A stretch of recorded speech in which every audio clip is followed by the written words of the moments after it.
Does it get any more cozy than Hogsmeade?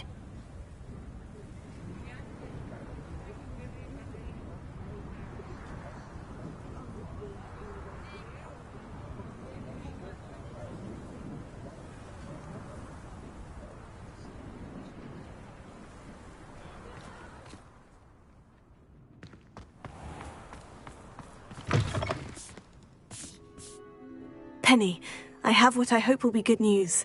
Officer Singer confirmed that ownership of the shop has now transferred to me. Oh, well, that is good news.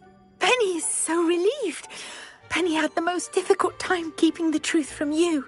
Penny promises to work as hard as she can for such a kind new owner.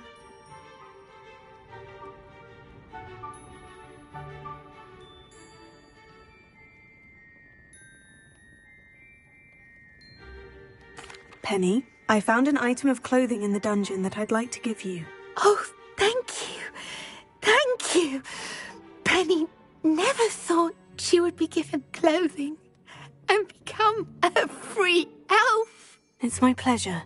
You deserve it. Of course, Penny will be staying on and managing the shop for you. Penny, you're free. You can do anything you've ever wanted to. But all Penny has ever wanted to do is run a shop with a friend and sell to the villagers in Hogsmeade. If that's what you want to do, Penny, then nothing would make me happier.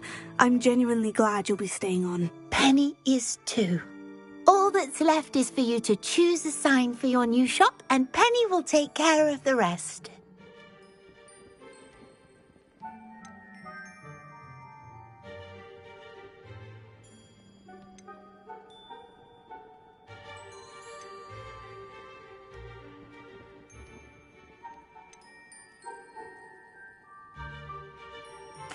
I choose Vestas and Venom. Excellent choice. Have a look outside. Thank you. I shall work on collecting items for the shop's inventory. Oh, and Penny, we'll be closing the shop by 9 o'clock every night.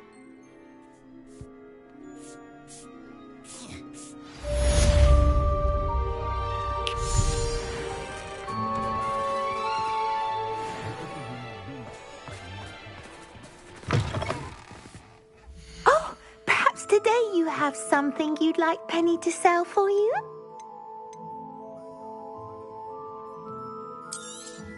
Oh, Penny will fetch a good price for what you'd like to sell.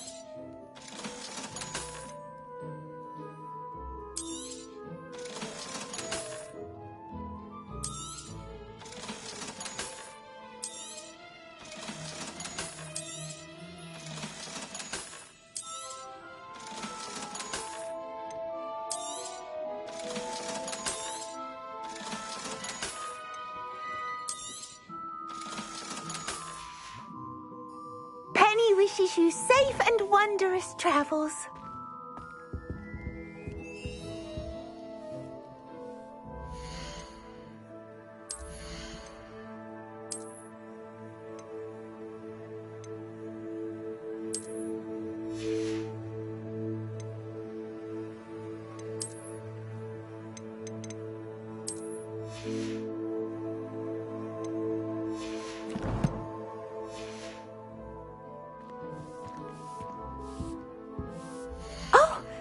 Today you have something you'd like Penny to sell for you?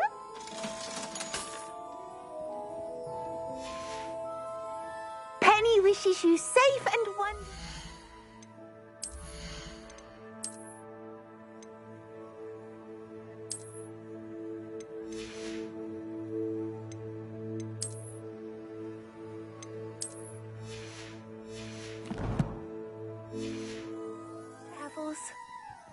Oh, perhaps today you have something you'd like Penny to sell for you? Penny wishes you safe and wondrous travels. Off on another adventure, are we?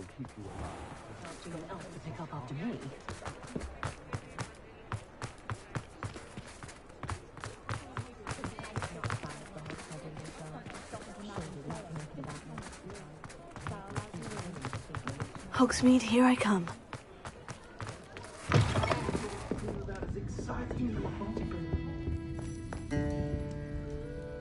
Mr. Dunn, I have some news. Thank Merlin.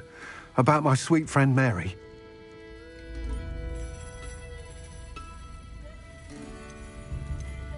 I'm so sorry, Mr. Dunn. She was an innocent victim. Poor Mary. Fighting for the Hamlet to the bitter end, no doubt. A noble sacrifice. She truly was a remarkable woman. Remarkable. She didn't deserve this. Few do. I am sorry about your friend, but you'll be relieved to know that I cleared out the spiders. It's safe to return now. You? You cleared out the spiders? I can't believe it, but I'm certainly relieved. I imagine the first order of business will be to help the Hamlet rebuild. I suppose I have nothing to fear from dead spiders. That's the spirit. I wish you the best of luck. Thank you again for all you've done. I shall keep you apprised of the Hamlet's rebuilding. Glad I could be of help, and I look forward to visiting your shop the next time I'm in Arranshire.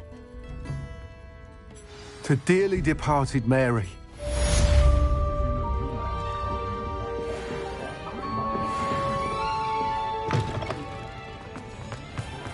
Revelio.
Oh, good, you're safe. There you are. You were in such a state when you left. The poachers got to my gran. Someone recognized me in Horndale Hall and they got to her. What do you mean? Is she all right? She's fine, thank goodness. But they were at her house, our house. They assumed I'd sent the egg there. She said they took the whole place apart looking for it, screaming that we'd cost them everything. I'm sorry, Poppy. I'm glad she's all right. I don't think either one of us could have anticipated that. I should have known. I underestimated the poachers. And now another creature's in danger. What do you mean? The poachers refused to leave empty-handed, so they took valuable journals that Gran had discovered when she was researching rare creatures. One of them contained theories about a secret hiding place of the Snidget, long thought to be extinct. Exactly what kind of creature is a Snidget? It's a small bird with golden feathers. It's incredible. It has rotational wings that allow it to dart quickly in any direction. In fact, the golden snitch in Quidditch is based on the Snidget, which barbarically was actually used in the sport hundreds of years ago. Why would Snidgets be valuable to poachers? They could make more money with Snidgets than they ever would have fighting dragons. The golden Snidget's feathers and eyes are incredibly valuable. That's why they're believed to be extinct. They were hunted out of existence by wizard kind. If the poachers found some now, I can't bear to think about the horrific way they'd be bred and killed for profit. Where exactly are these Snidgets allegedly hidden? Gran says the journals were a bit cryptic, which is good. Perhaps the poachers won't be clever enough to find the birds. From what she recalls, the journals only noted that the key to finding them lay in the moonlight. Gran thinks it can be narrowed down to a handful of locations. I take it you aren't going to let the poachers anywhere near the Snidgets. Gran wants me to stay out of it, but I know she's devastated that poachers might go after the Snidgets, if they still exist. We had the element of surprise on our side when we saved that dragon, but the poachers will be watching for us now. We need allies. Others who hate the poachers enough to help us.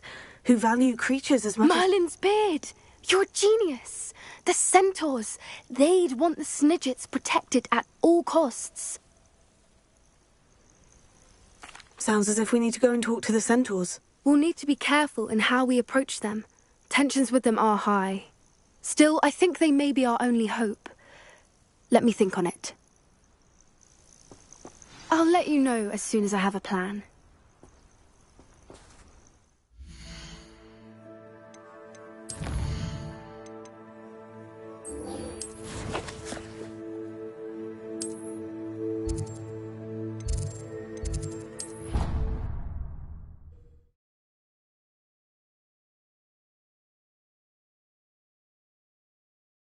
I've always said that travel broadens the mind.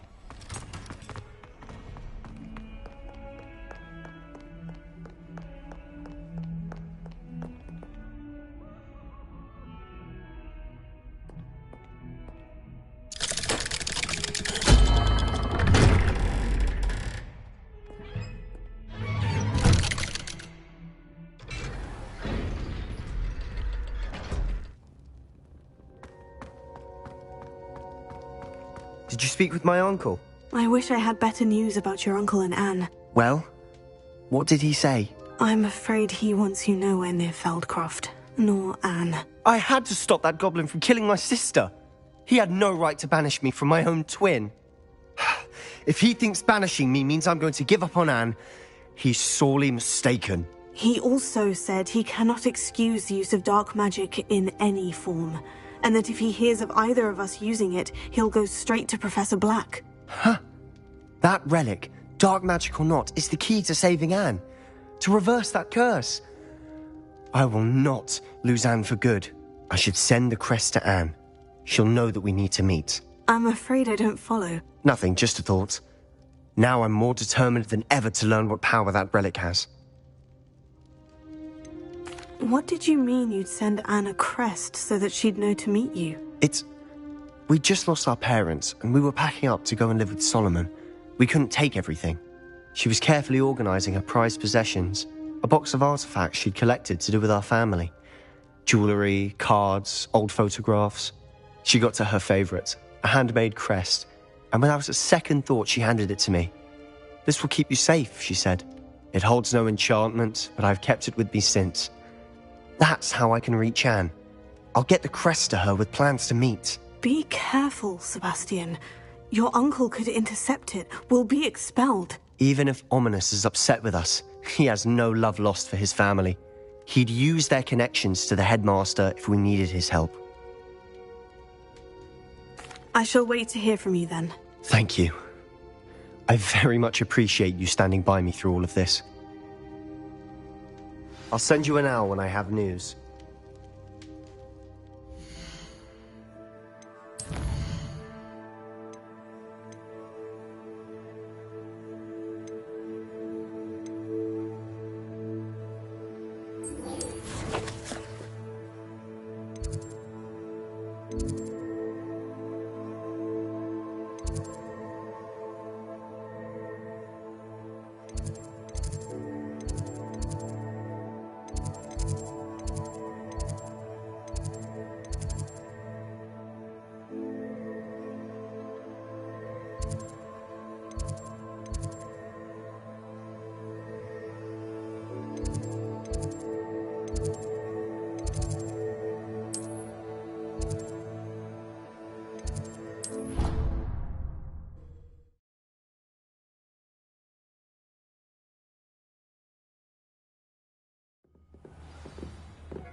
Hello there.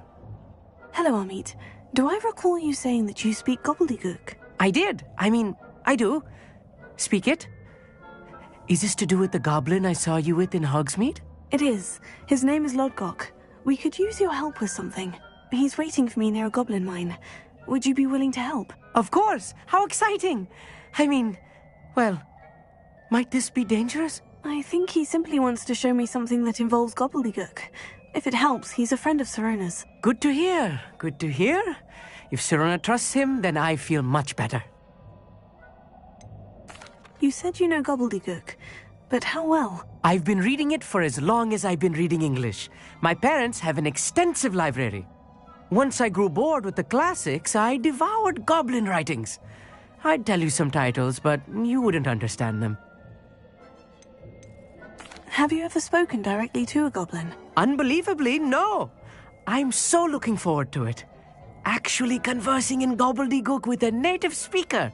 Cannot wait to confirm subtle bits of pronunciation and tone that may have eluded me, being self-taught and all. Lodgok is waiting. Shall we go? Of course. I just want to check the pronunciation of a couple of key terms first. So I will meet you there. Revelio.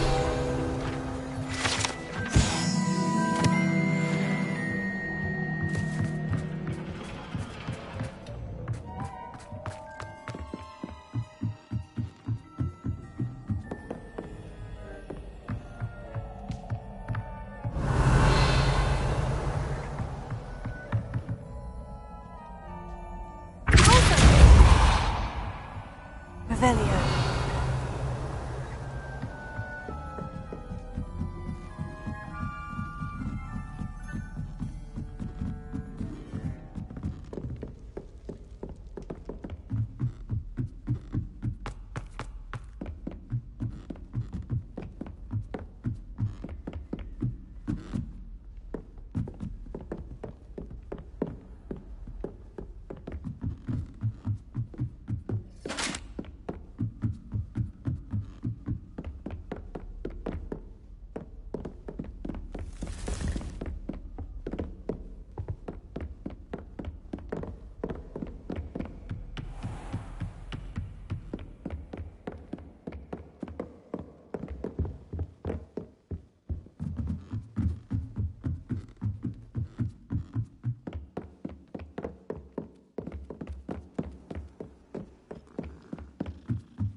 Handy resource indeed, your field guide.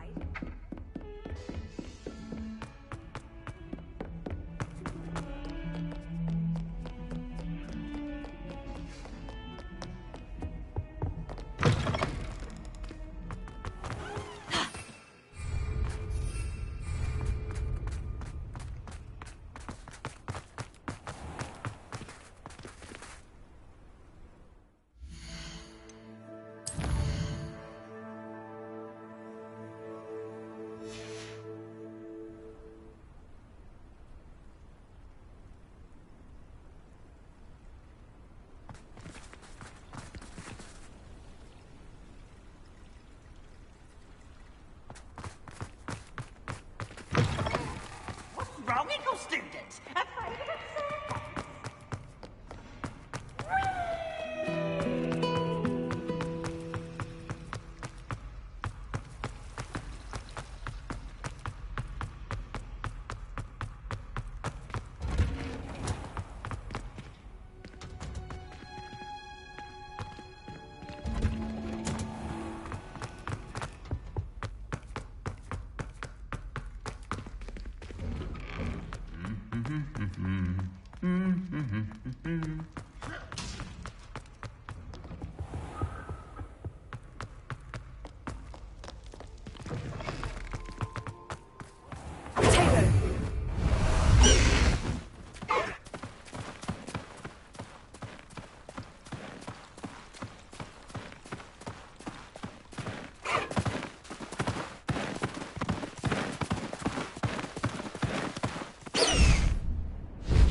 going!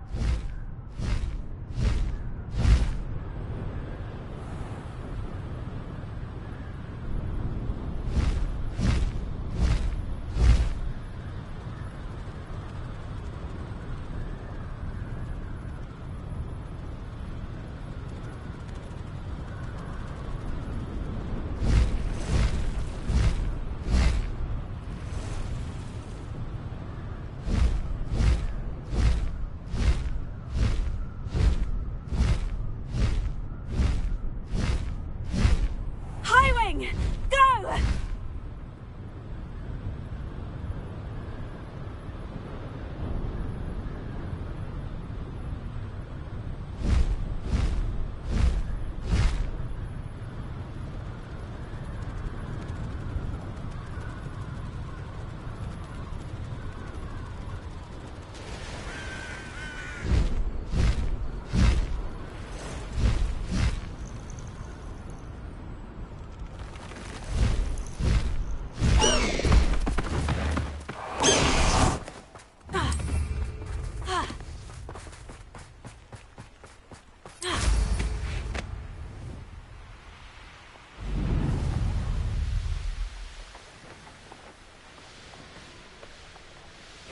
Seems a pleasant enough little place.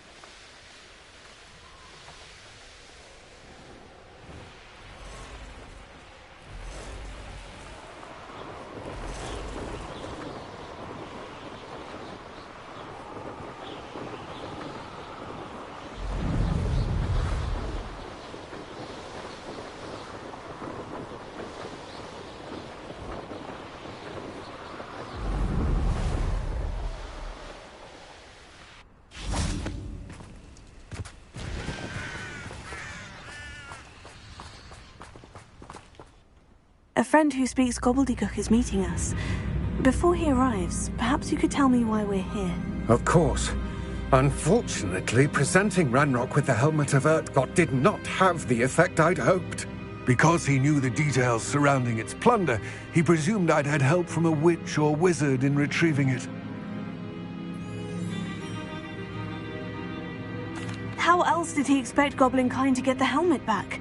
Seems he has no interest in making amends with you. I'm afraid we do not have the luxury of rational expectation when it comes to Ranrock.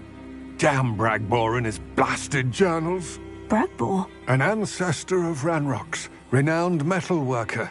If we are to work together, I suppose I must tell you more. Not long ago, Ranrock sent me to collect a recently unearthed set of Bragbor's journals. They described repositories that Bragbor had been commissioned to build for a group of witches and wizards. What do you mean, repositories? Large, magically fortified receptacles crafted from goblin metal. Ranrock recruited others to help me locate the repositories. We were to search anywhere that was connected to 5 names mentioned in the journals: Rackham, Fitzgerald, Bakar, Morganach, and Rookwood. Rookwood Castle. That is where we began our search. Why does Ranrock care so much about these repositories? He cares about what they contain. For centuries, wizards have refused to share their magical knowledge with goblins. Your kind will not even let us carry wands. Thus, many goblins, myself included, have spent our lives mistrusting wizard kind. Ranrock was convinced that the repositories contained a magical power that wizards wanted to keep for themselves. He is determined to take it for goblin kind. But Here comes my friend Amit. Probably best to continue our conversation later. Greetings, Lord Gok. It is an honor, sir. You speak gobbledygook. Oh, Bagalio. Enough. Please do not tell me that was meant to be gobbledygook. Yes. Perhaps my pronunciation was a bit off. I imagine certain dialects differ. Pronunciation is not the issue. I barely recognize that as language. I trust you can read gobbledygook better than you can speak it? I can, Sir Lodgok. Just Lodgok. Thankfully, we only need someone who can decipher written plans, since I cannot join you in the mine. What written plans? And why can't you come with us? We need some idea of what Ranrock knows or is plotting. I suspect a careless loyalist may have left plans behind. And I'm unable to join you because I cannot risk anyone reporting my presence to Ranrock. All you need to do is not be seen, either by the eye above the enchanted door or a loitering loyalist. What else should we know about the enchanted door? The door will not open while the eye can see you. You and your friend must be invisible to it to gain access. From what I know of wizard magic, that shouldn't be too difficult to achieve. Amit and I can do this. I will await your return. I shall see.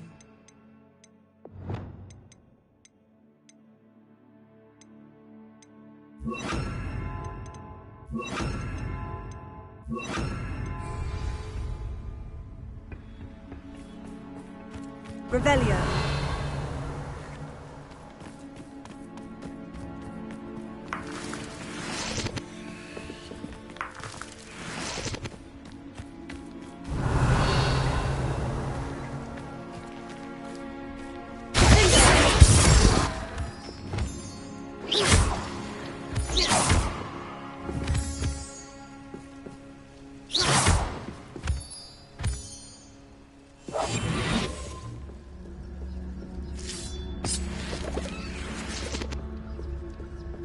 The door is looking at us.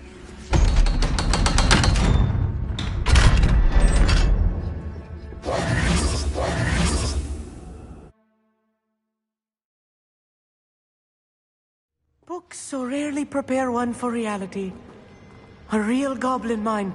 It's even grander than I had expected.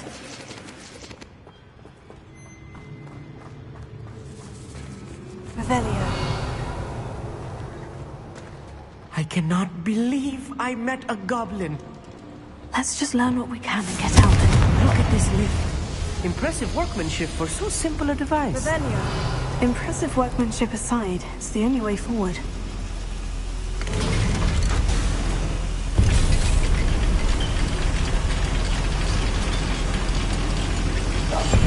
Yes, of course. But I still can't believe we're inside a real goblin mine.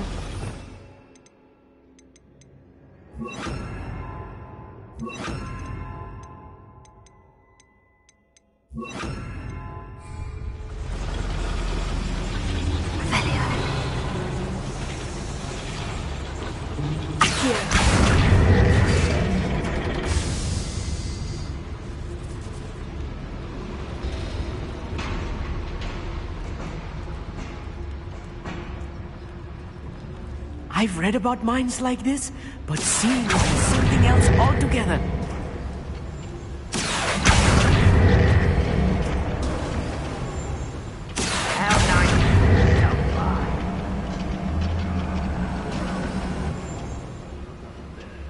Amit, you'll need to stay close to me. I've dealt with worse enemies than these.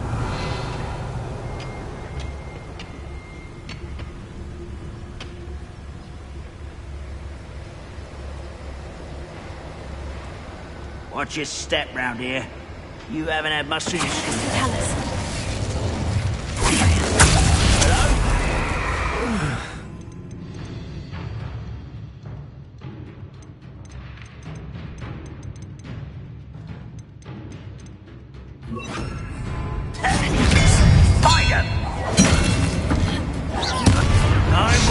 Let's get this over with.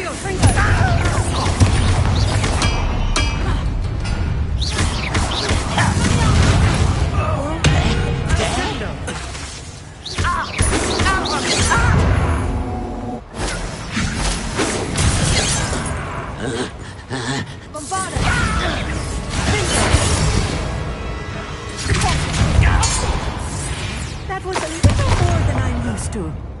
I'll get us through here safely, Amit. You have my word.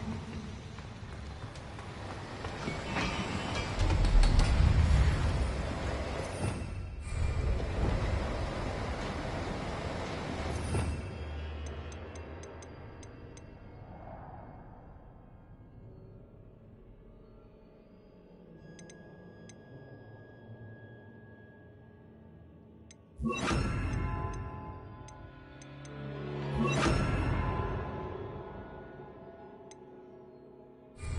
being watched by a door.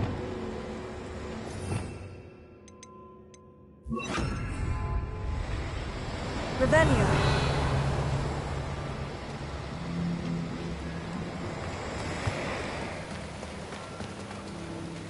We won't get through as long as we can be seen by that eye.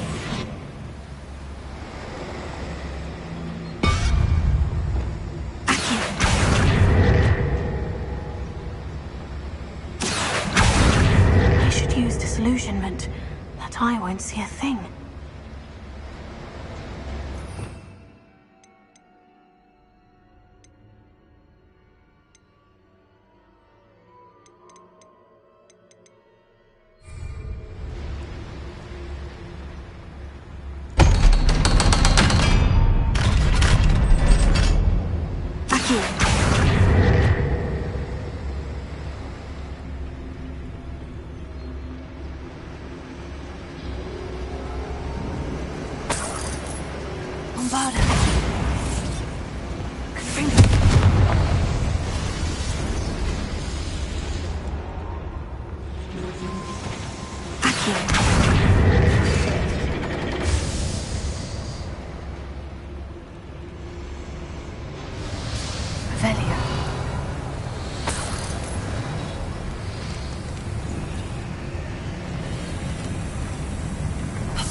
I feel like a character from one of the adventure books I read during the summer holidays.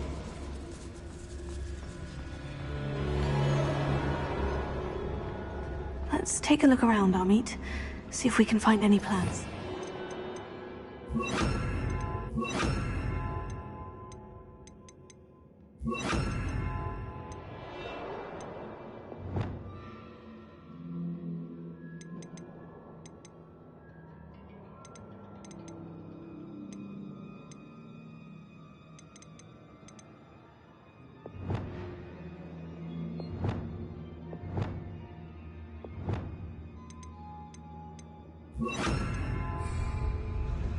Bound to be plans around here somewhere.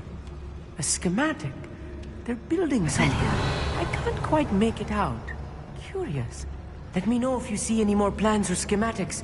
We can't return to Lodgok empty-headed.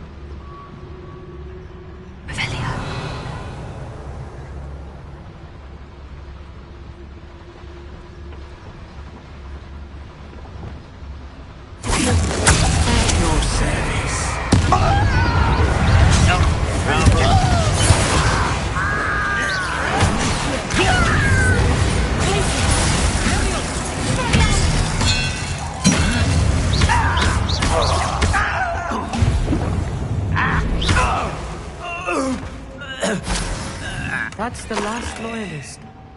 Unfortunate, really. I'd imagine most goblins to be brilliant and kind. Fascinating to see gobbledygook written in a goblin hand. Revelio. Flourishes are extraordinary. There must be more notes around here. What could they be building?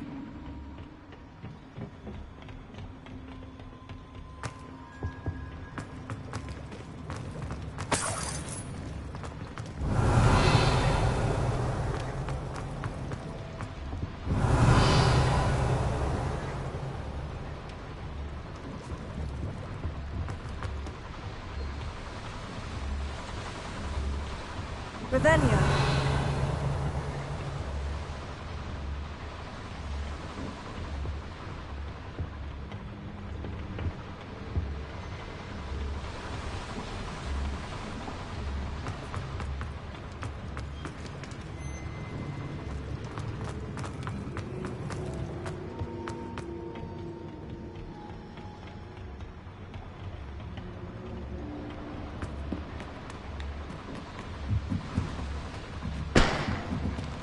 Revelio.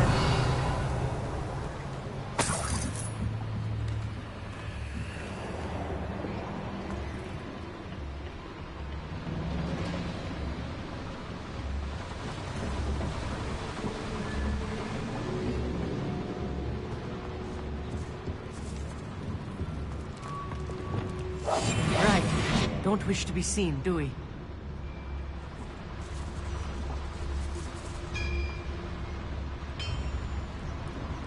If I'm translating this correctly, and I think that I am, they're building something rather large. But what?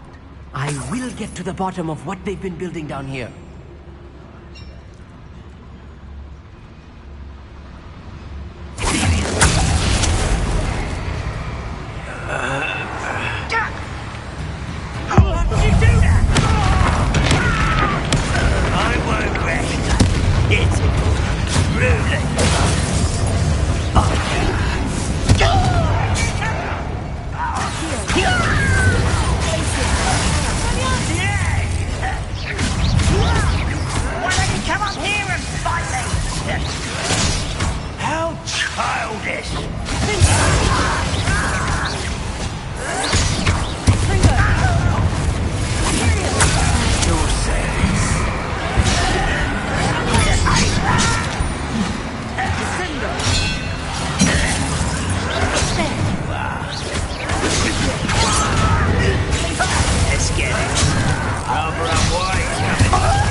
Stay close.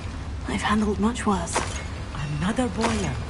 This place is more complex than I had expected.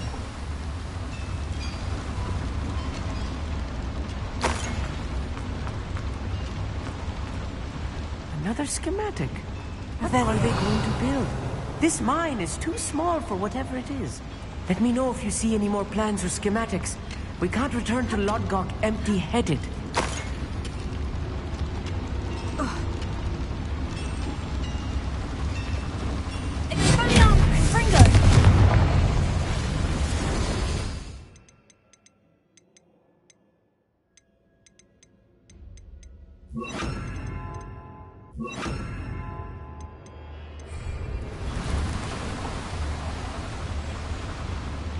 Revelio.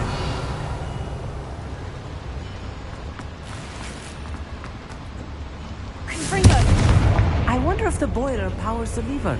I suspect it must.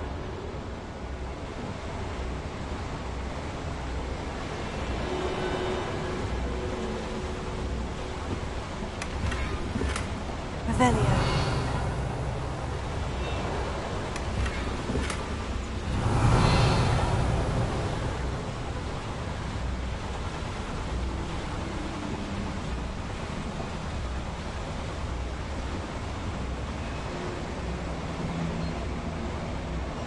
The boiler activated that handle. See it?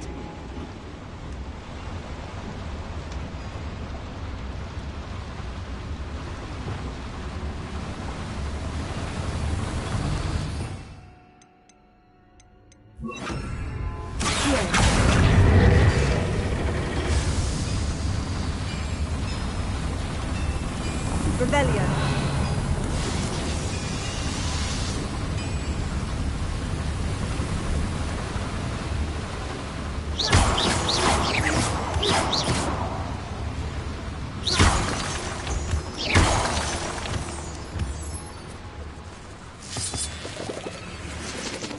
Revelio.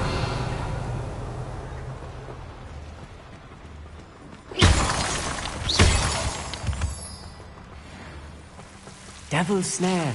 Nasty stuff if we're not careful. Not an entanglement we need right now.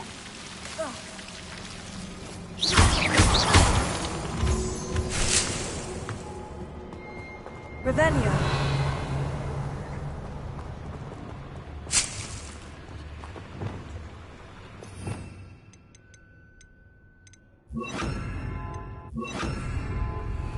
Lumos!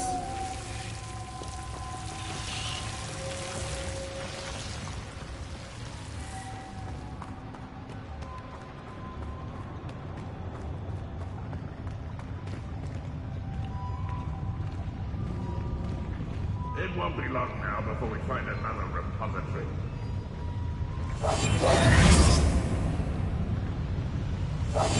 I'll be quiet.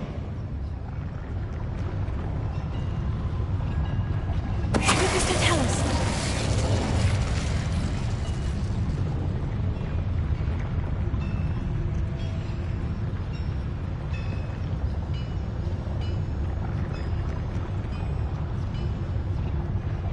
Revelio.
Return me to the ground at once.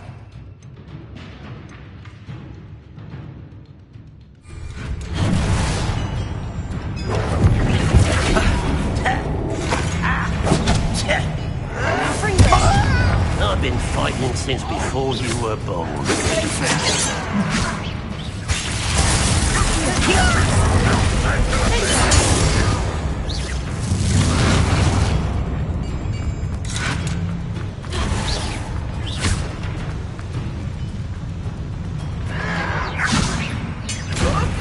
Well, this doesn't hurt. What's the point of this exactly? Release me!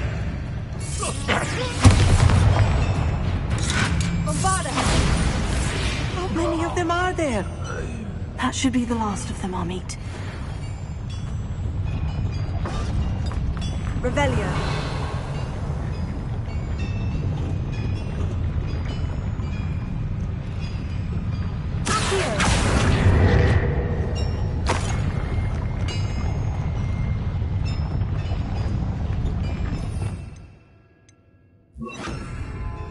I'm quite good at sneaking about. You'll see.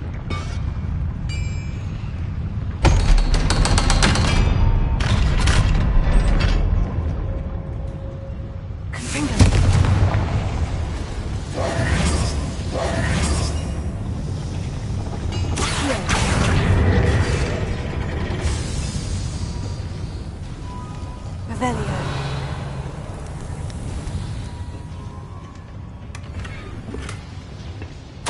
This is not good. They're building enormous drills, bigger than this mine could contain. Let's get out of here and tell Lodgok what we found.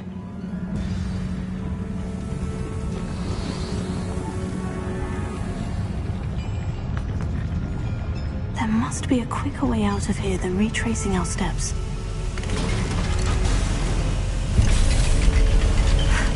I need a moment to catch my breath. This was more than I wanted. I'm glad you came with me, Amit. Now that we know what they're up to, we can get out of here.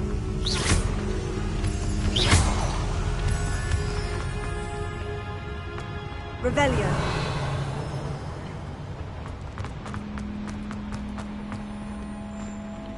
Alohomora.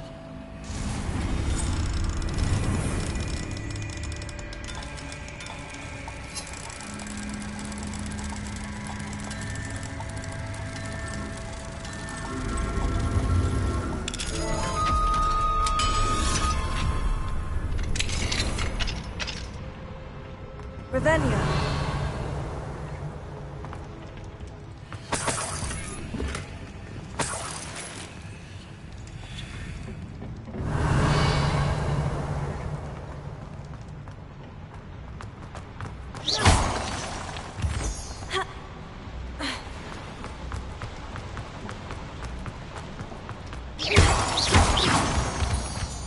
Revelio.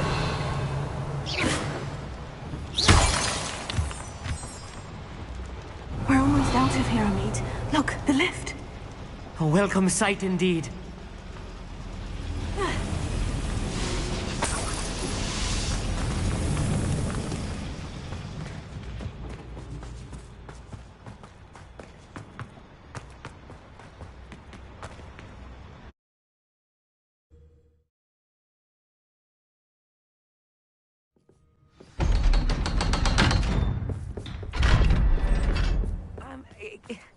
Can we please talk about what just happened? That wasn't so bad, was it? It was. It really was.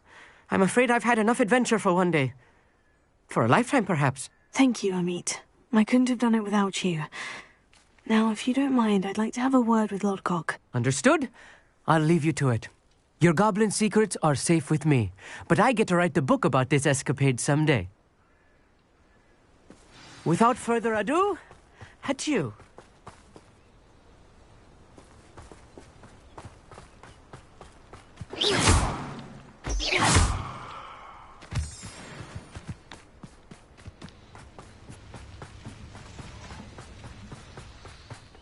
Stop that at once. They're building enormous drills.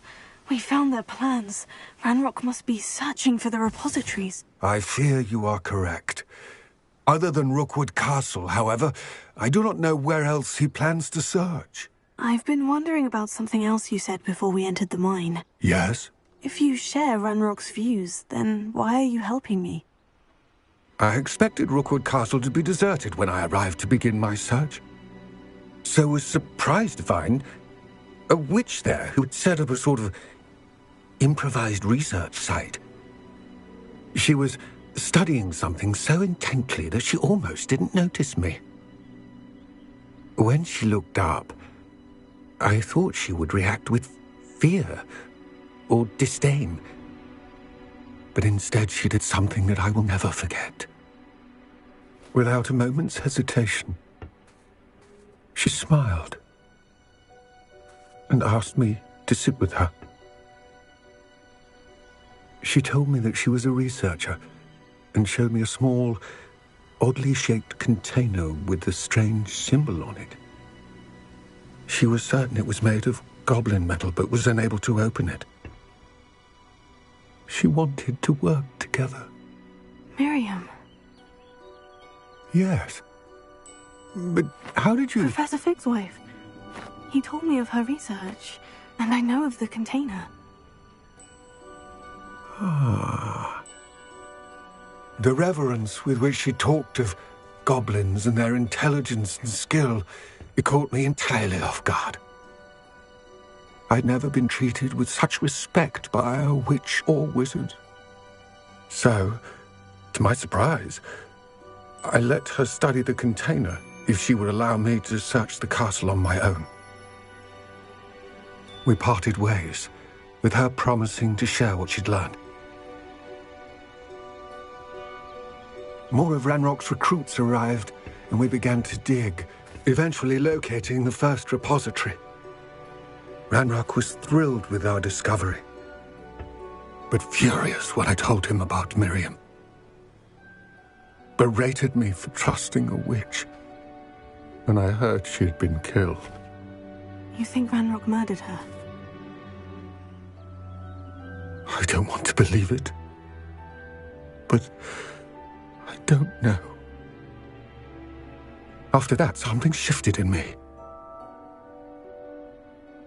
I had seen how the power from the repositories was transforming Ranrock, transforming all of them.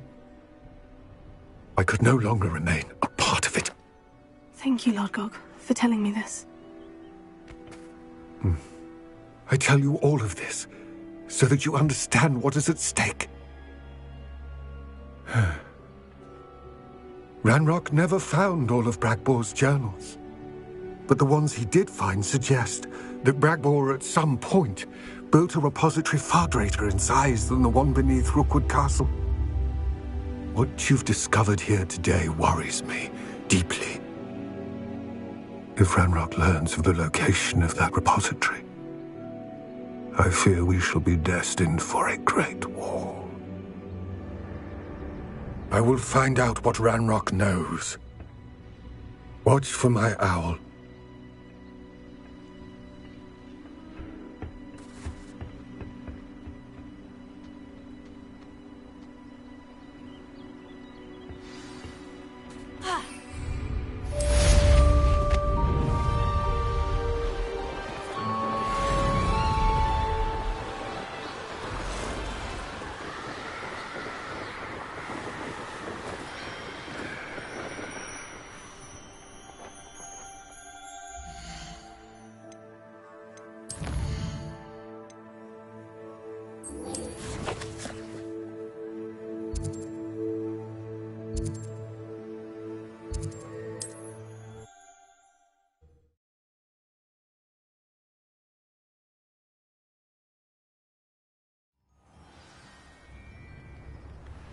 It's like a place right out of a storybook.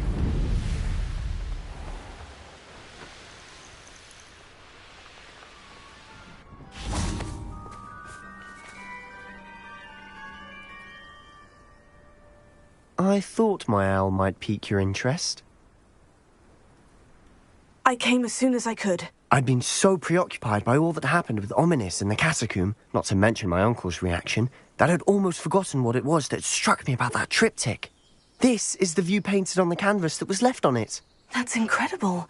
You know this area well. And while I was waiting for you, I scouted around and discovered an abandoned mine nearby, surrounded by Ranrock's loyalists. Do you think there's a connection to the triptych? I've no idea, but perhaps they're searching it, the way they did Rookwood Castle and Isidora's Manor. How do we want to handle this?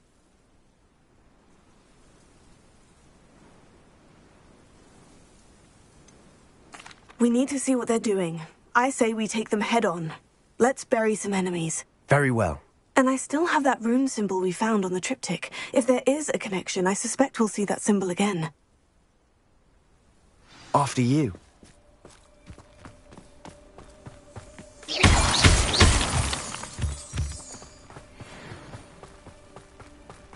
There they are, up ahead. I'll let you lead. No one enters this mine. Kill anyone who tries.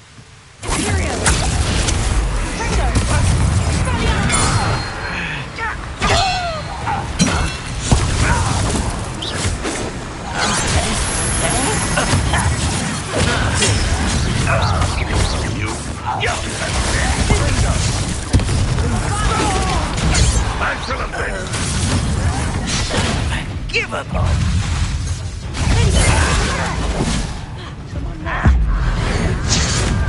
You won't get away with that.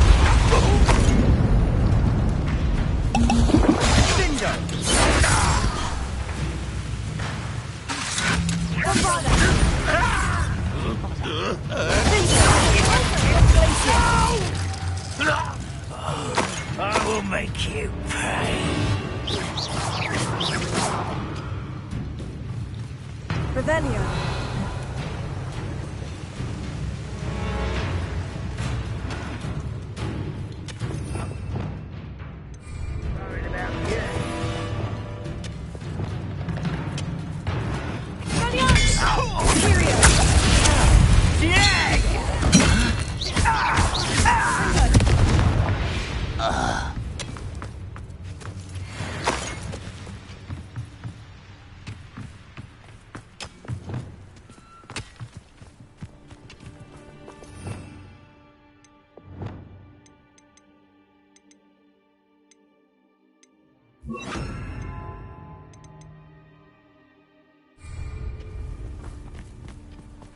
This is going well. We make a good team. We do at that. Once again, we could fight our way through, or be discreet. You know which one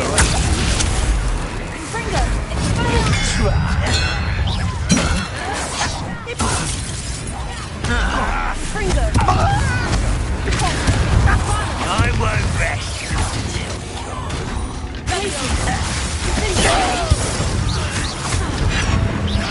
Don't you try again, I beg! Give us closer!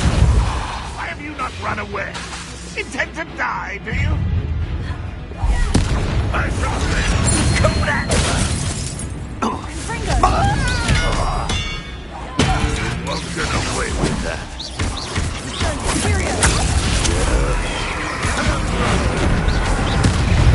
Good as new. And the fun is over. Fun is a relative term. It is. And that was relatively fun.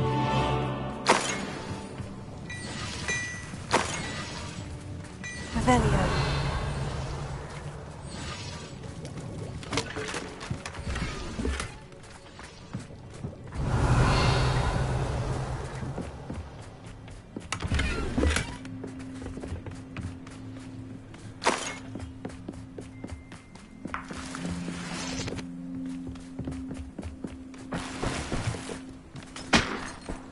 I should tell you. Rumor is this mine was closed long ago due to an infestation of spiders. How nice. Nothing I haven't seen before. That's the spirit.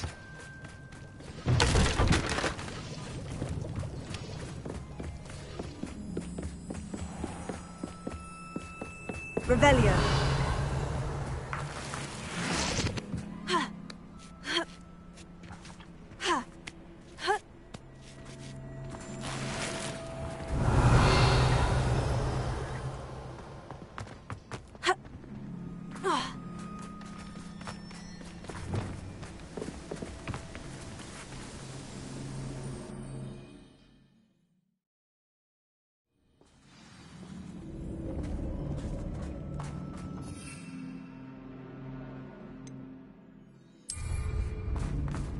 For better or for worse, we're in. I'll be quiet. I was only following orders. Leave your accusations in someone else's direction if you don't mind. Wait a moment. Quiet. Shut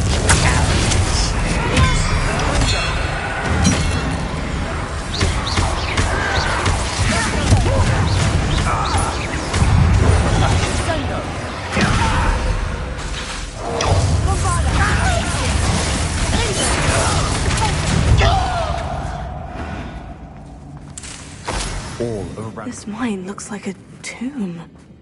It was closed after accidents were reported. Now I see why.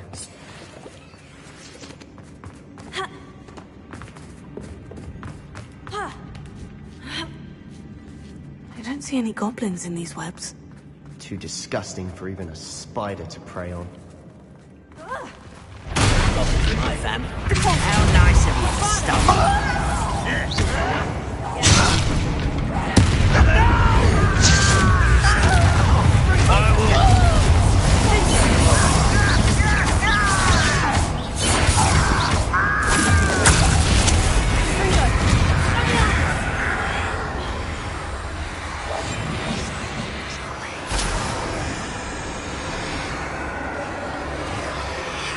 You ought to come back on footing. Took you for a troll the other day. How dare you! How many Ranrock's loyalists are in here? Too many. They definitely think there's something here they want.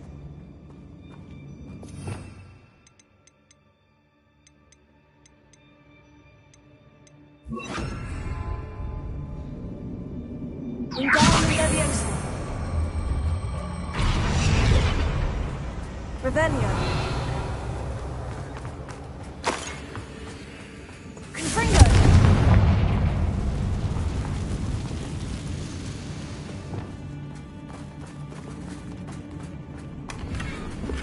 Revelio.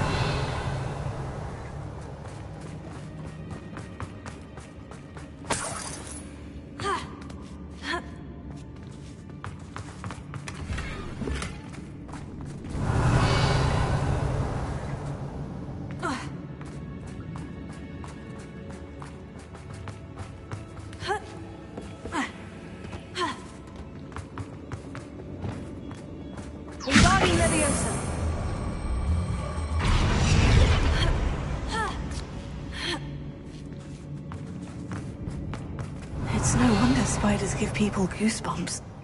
Could be the hairy legs, or the soulless eyes, or the venomous fangs, or any number of endearing qualities, really. Revelio.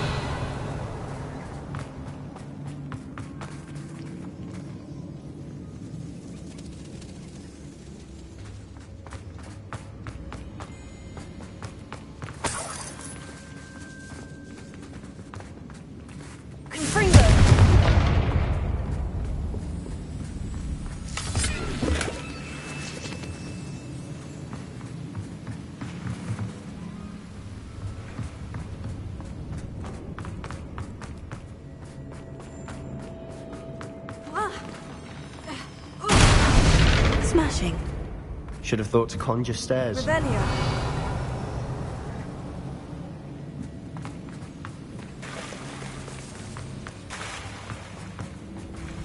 Wingardium Leviosa Confringo.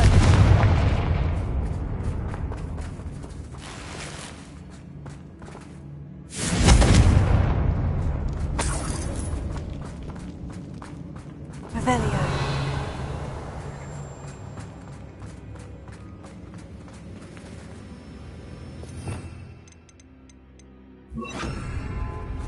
That bridge has seen better days. Confringo.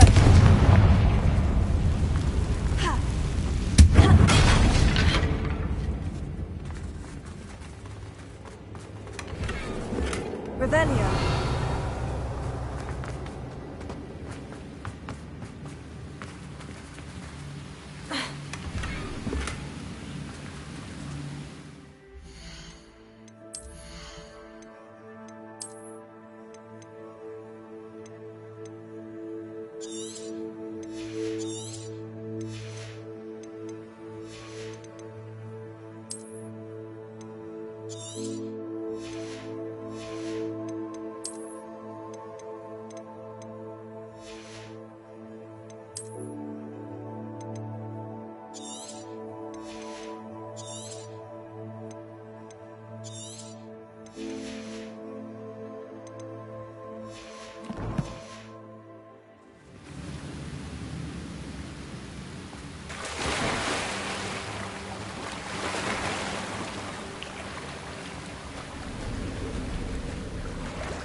Revelio.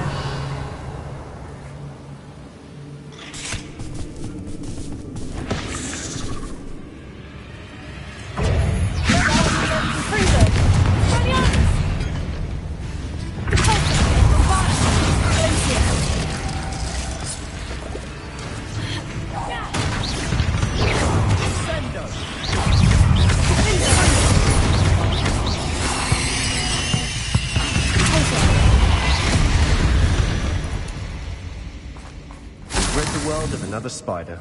I shall sleep better tonight.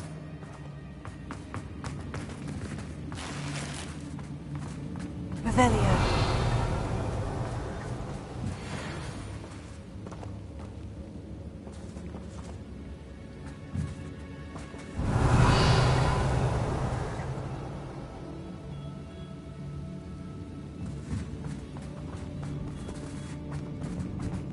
We're making quick work of them. Professor Hecat would be proud. She would at that. Ranrock's loyalists have all but declared war.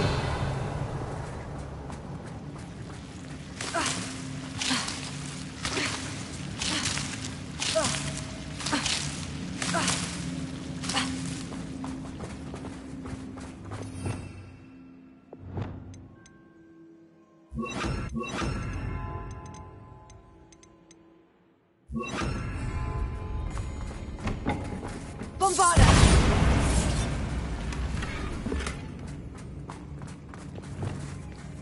Lumos. Lumos!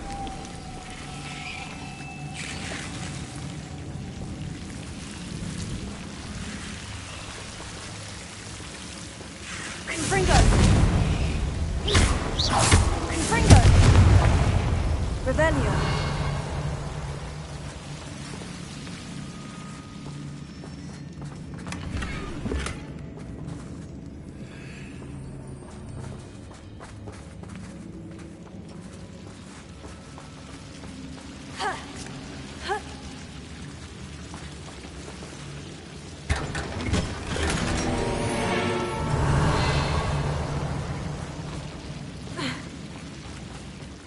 Lumos. Lumos.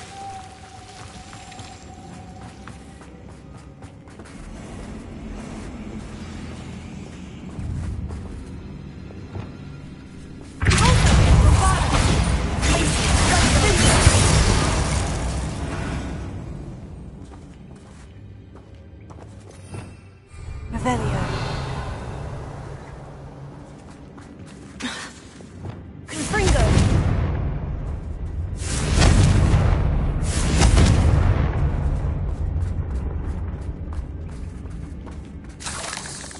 Revelio.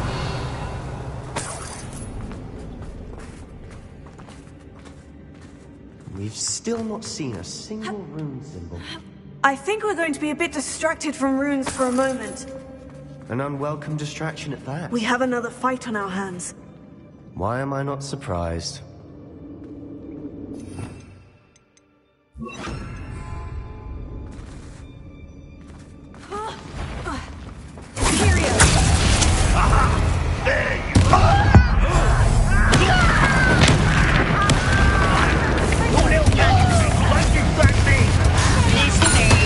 Rather unwise coming back this way.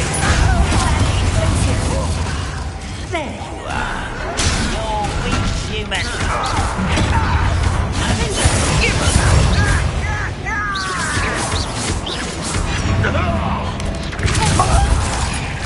Red Rock will lead us to victory! I should have been...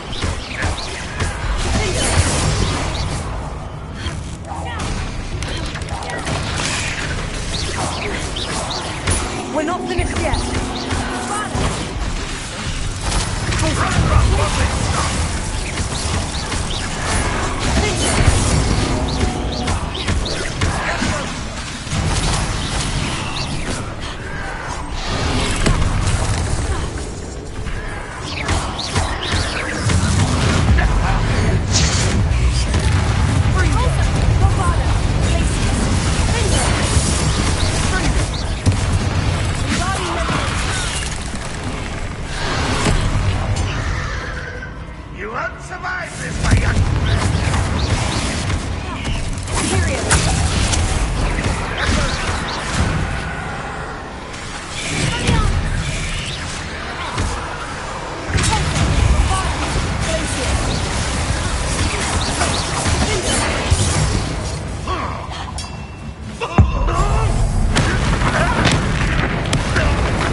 certainly cleared the room.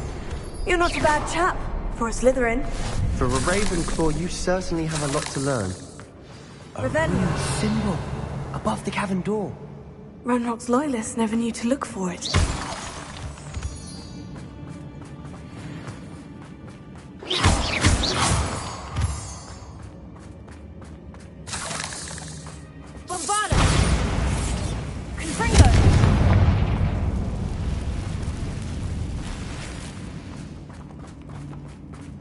Revelio. I wouldn't be surprised to find a couple more rune symbols.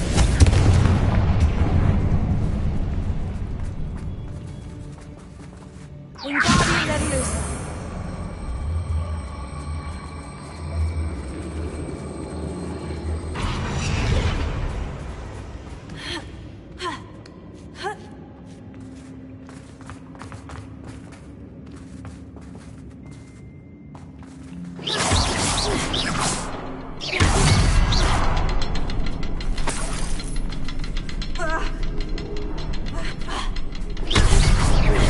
Wasn't expecting that.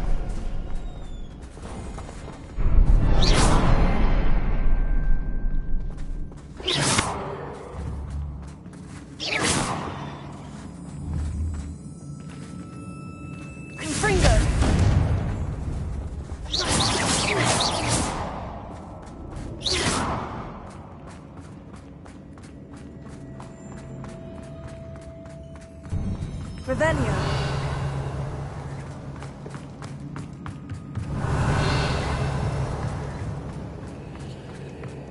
Sebastian, I think I found something.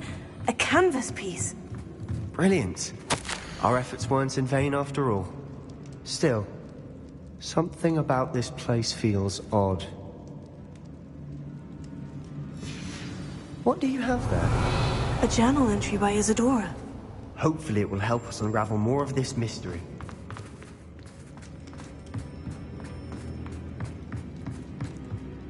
If the triptych led us here to find this bit of canvas, we can probably assume that Isadora Morganach was here. She seems to have been everywhere.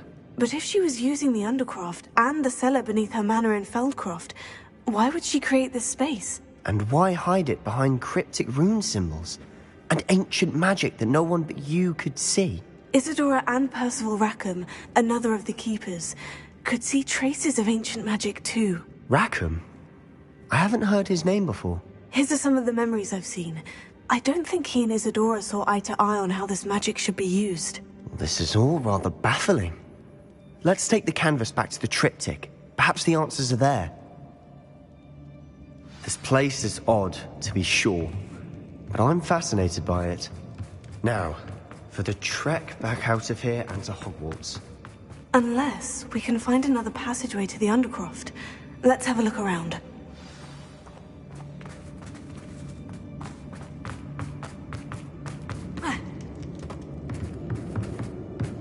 Revelio.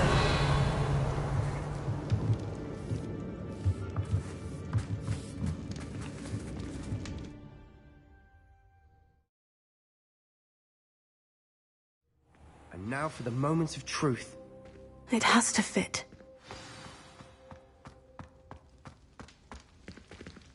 Please tell me you recognize the location in this bit of canvas. The good news is I do, in fact. And the bad news? We're in for more trouble. I know that coast. Ranrock has taken over a huge mine in the surrounding area. Marrenweem has suffered for it. It's as bad as Feldcroft's become. Should we head there now? We should wait. Why? All this time, we've been a step behind Ranrock. I may know someone who could help us get ahead. Who is that?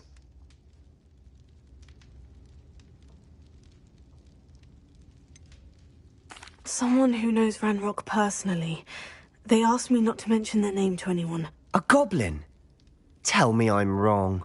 You know goblins cursed my sister to shut her up. Said she should be seen and not heard. I do, but not all goblins... Not all goblins what?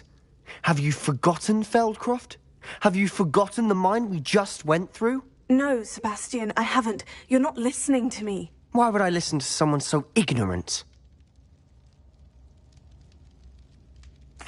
Perhaps your uncle was right about you. You don't know when to stop. Oh, I do know when to stop.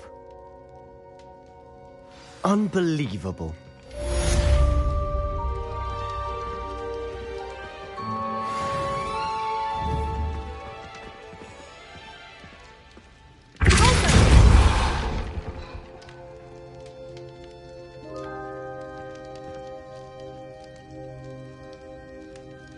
I hope Professor Fitz... I believe my next broom upgrade to be even more impressive than the last. Come by Spin Witches as soon as you can.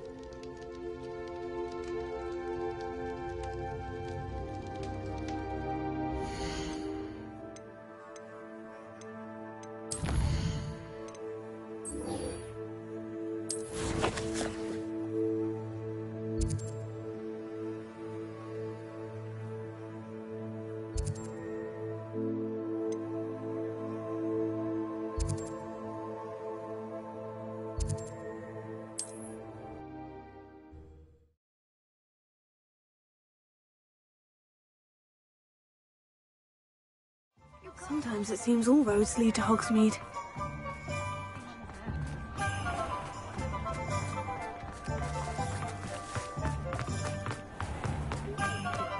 Is the new reversal hex really...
I've always said that travel broadens the mind.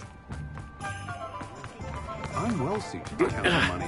I'd love a job.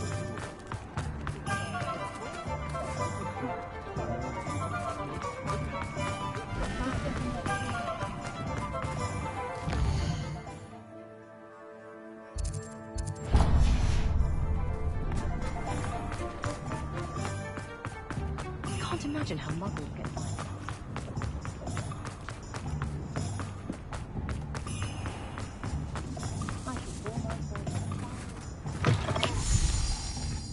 It is wonderful to see you back here. Oh, perhaps today you have something you'd like Penny to sell for you?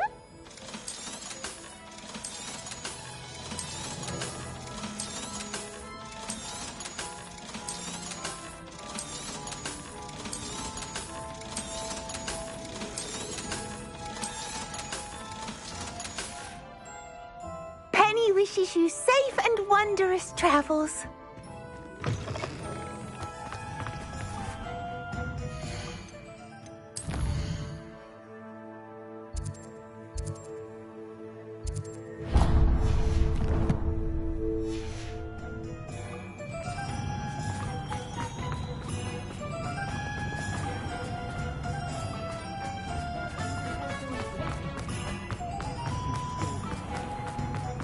I question anything.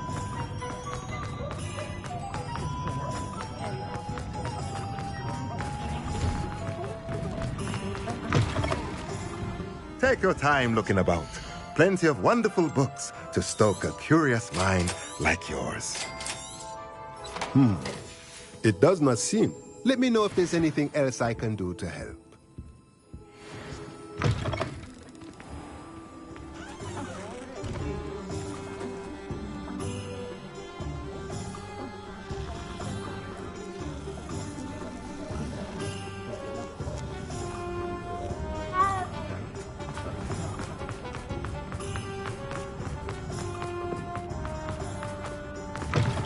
Hello again. Wonderful to see you. As before, I've arranged a special price on the broom upgrade for you. Thanks for stopping by. Hope to see you again.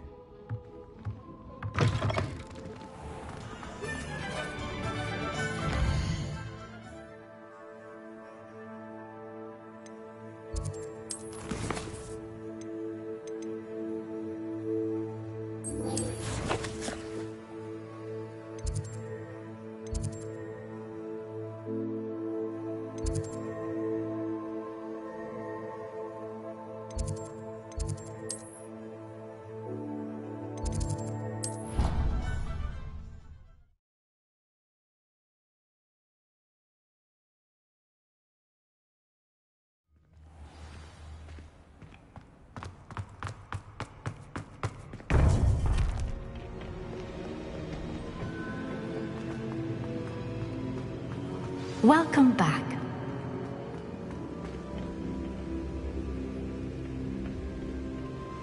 Hello, Professor.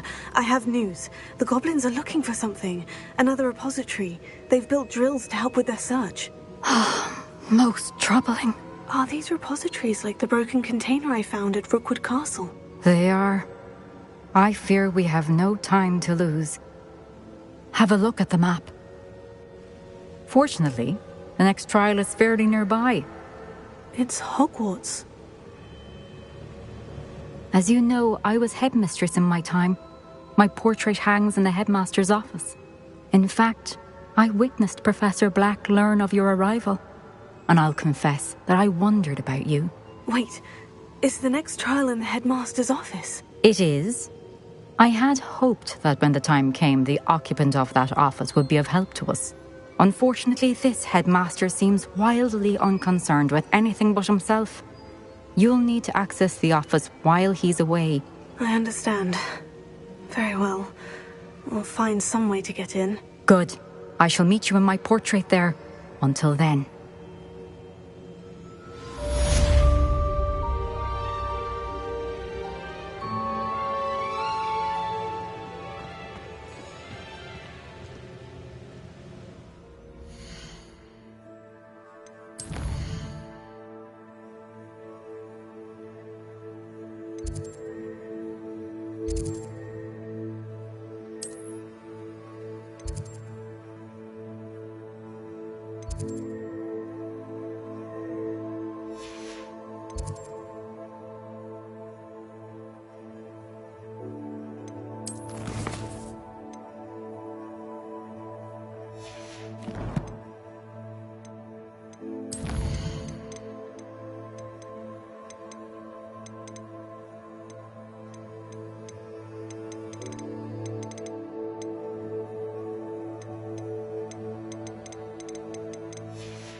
Headmaster's office. Perhaps Professor Fig will know what to do.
Now what am I supposed to do?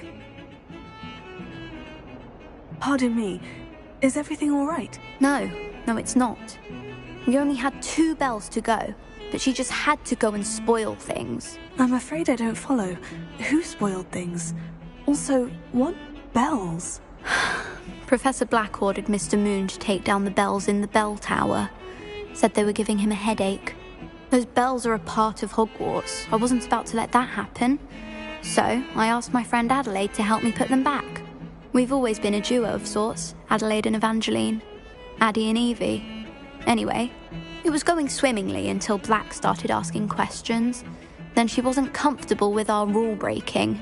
Now I'm stuck, unable to tell which bell goes where.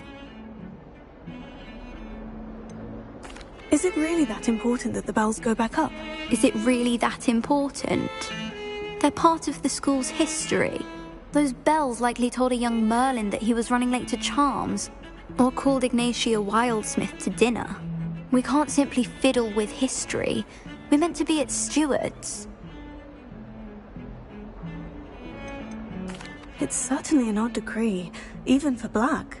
Taking down the bells for a headache. I agree. I thought it might also have been that they interrupted his hourly naps.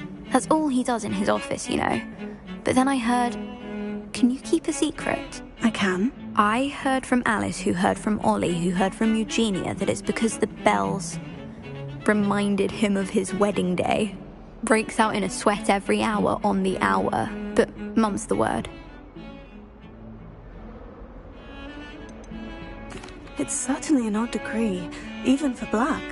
Taking down the bells for a headache. I agree. I thought it might also have been that they interrupted his hourly naps. That's all he does in his office, you know. But then I heard... Can you keep a secret? I can. I heard from Alice, who heard from Ollie, who heard from Eugenia, that it's because the bells reminded him of his wedding day. Breaks out in a sweat every hour on the hour. But mum's the word. If only 2 bells are left, isn't it fairly easy to tell which goes where? Easy for you, perhaps. I happen to be tone deaf. Mother likes to say I couldn't carry a tune if it hopped on my back like a chocolate frog. No point putting them back in if they don't sound just as they did before, for the sake of historical accuracy. Perhaps I could help put the bells back up. Really? Oh, that would be wonderful. The bells are in the bell tower just above the music room. You're certainly of more help than Adelaide. The bells are back up, Evangeline. Oh, you're a credit to the school. I can't wait to hear them. I can't wait for the headmaster to hear them. I wish I could see his face. Future generations may not truly appreciate what you've done, but I do. And I hope that you do as well. You don't know how much this means, for me and for Hogwarts.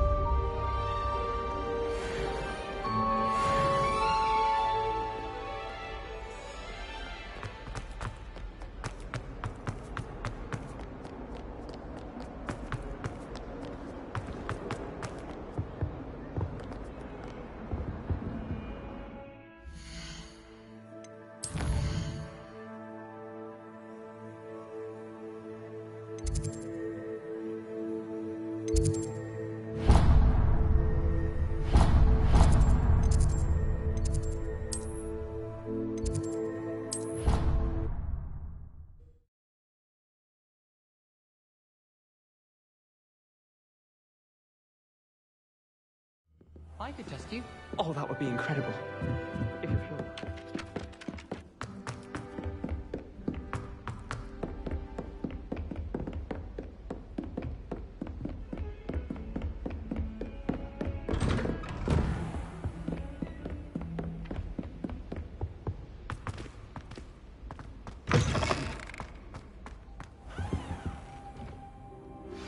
We should speak with Mr. Bickle's friends. I believe I can sneak away without drawing my mother's eye. Meet me near Hogsmeade. Professor Fig, the Keepers have shown me where the next trial is. Has something changed? Lodgok and I have learned that the goblins are searching for another repository, like the one we saw at Rookwood Castle. And I discovered that they're building massive drills to help in their search. Professor Fitzgerald seemed very concerned. I see. Ranrock clearly knows even more than we suspected. And sir, there's something else. Lodgok knew Miriam. He knew Miriam? They encountered each other at Rookwood Castle. She was doing research. That's where she found the container with the port key. He liked her so much that he let her leave with it, despite orders from Ranrock. I don't know what to say. She could win over almost anyone. I want to hear more of this. And, in fact, I'd like to speak with Lodgok directly. But we've no time now. Where is the next trial? Believe it or not, it's in the headmaster's office. Incredible. Very well, you'll need the password to get past the stone gargoyle. The headmaster's house elf will know it. I don't know the headmaster's house elf. Will he even speak to me? I imagine he's loyal to the headmaster. He is. So you'll need a disguise. I have just the thing. A polyjuice potion. You'll look and sound like Professor Black. Wait. Doesn't Polyjuice Potion require a bit of the person you want to change into? And take ages to brew? It does. So how do you already have Polyjuice Potion to change into Professor Black? One never knows when such a thing may come in handy. Let's just say I felt the need to be prepared for anything after my fruitless trip to the Ministry on his behalf. Now, time is of the essence. Drink up and I shall explain more.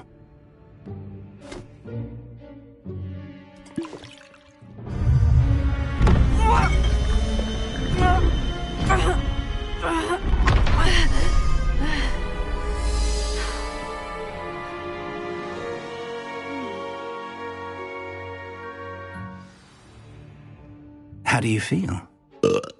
Incredible. I won't forget that taste anytime soon. How do I sound? Convincing.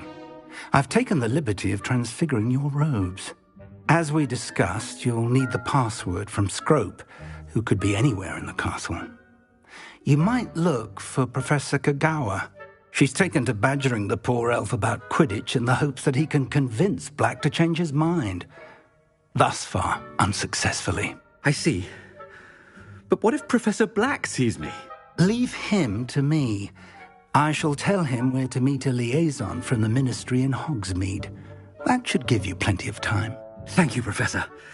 I suppose we'll meet again in the map chamber. It's rather strange to hear gratitude coming from Professor Black. I'll see you there. Now to find the headmaster's house elf.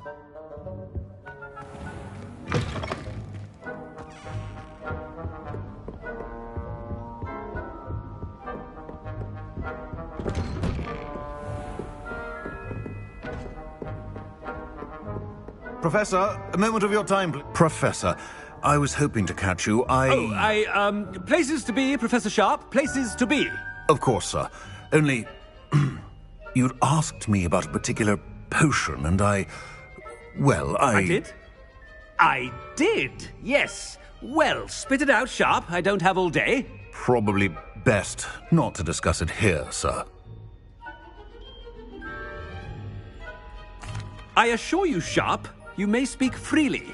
Very well. I've brewed the cure for boils you wanted. I can drop it by your office when it's convenient. Of course, yes. No need for all the cloak and dagger.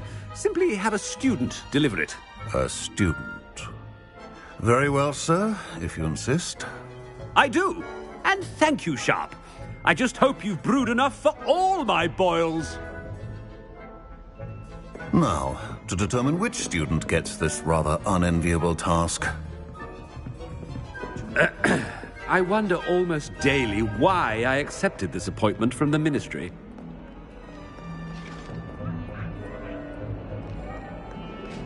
I thought I heard the headmaster approaching.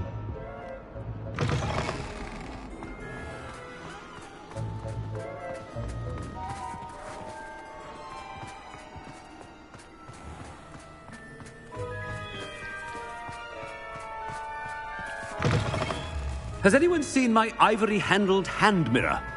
Of course you haven't. Headmaster, here, what could he want? Mr. Gaunt, where do you think you're going? I beg your pardon, sir. I'm simply on my way outside. Taking the day off, eh? Typical student, wasting the hours away. I have to write 20 inches on Dittany and its uses. Was heading to the greenhouse. Ah, yes. Mixed with bubo tuber pus makes a fine mustache paste. Yes, mustache paste. I find. Are you feeling all right, sir? You don't seem yourself. I assure you I am quite healthy, Gaunt. If I need a medical diagnosis, I shall head to St. Mungo's. Stand. Something is very wrong with Professor, a word? Professor Black, again, it is not too late to reconsider your decision regarding Quidditch. We could still have trials and a somewhat shortened season. It would be better than none at all. But the injury, Madam Kogawa. Professor, more than one student has taken a bludger to the head on our pitch. I dare say it knocked some sense into them. And they're fine now. The fact that it happened to be a pureblood, well, that's no reason to... What nonsense! That you would trivialize the health of a student over a silly game. A silly game? You are quite impossible sometimes. Sir, I've a good mind to write to the Department of Magical Games and Sports at the Ministry about you. Good idea. I can even provide the parchment should you need it. Now, where is my elf? Parchment? Very well, I will, and with pleasure. And I spotted Scrope in the Great Hall. Seems to be avoiding me. I wonder why. Good day, Madam Kogawa. What did we do to deserve him as a head? I haven't time for any of you at the moment. None. None at all. Move aside.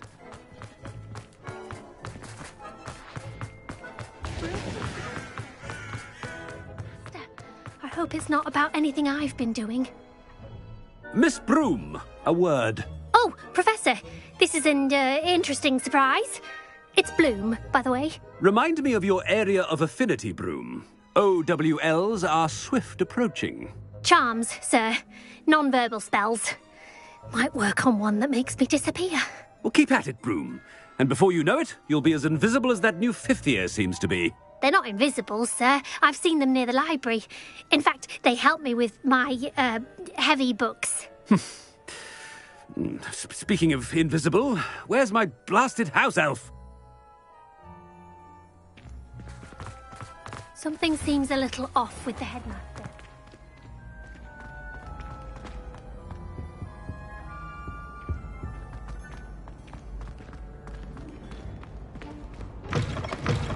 You call that a shine on those boots? Do better!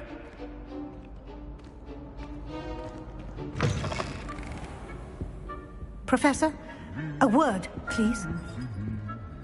Hello, Professor Black. Ah, Professor Weasley. How delightful to see you. Sir? Since I have you here, I wonder if I might, speak with you about Professor Fig. Oh. Very well. I've decided to give him a bit more, leeway with his time. Leeway, Professor? Are you sure that's wise? I confess I do worry for his students. He's rarely here as it is.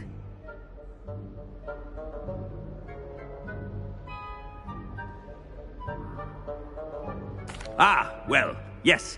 He's handling some official ministry business for me. I see. But, sir, if I may, I am wary of how much time the new fifth year seems to be spending away from the castle, supposedly on Professor Fig's behalf. I've heard unsettling rumours of their escapades. Everything from sneaking into the Forbidden Forest to confronting Ranrock's loyalists and Rookwood's lot. What? Goodness. You cannot believe everything you hear, Professor. No, you cannot. I mean, I shall keep an eye on Fig. You simply keep doing the wonderful job that you're doing. Simply wonderful. Thank you. But I'm happy to look into... Good. That'll be all, Weasley. I mean, Professor Weasley. Good day. A wonderful job. Leeway for Professor Fig. I shall never understand that man. That ought to give Professor Fig some breathing room. Wait until Master sees what a wonderful job Scrope is doing. Scrope! Oh, greetings, Master. Remind me of the password to my office. Oh, but Master made Scrope swear never to tell anyone, even Master himself. How dare you question me? I've a mind to give you a matching set of ears. Yes, sir. Of course, sir. Scrope begs forgiveness. It is the Black family motto, Master. Right. Of course. Master does remember it.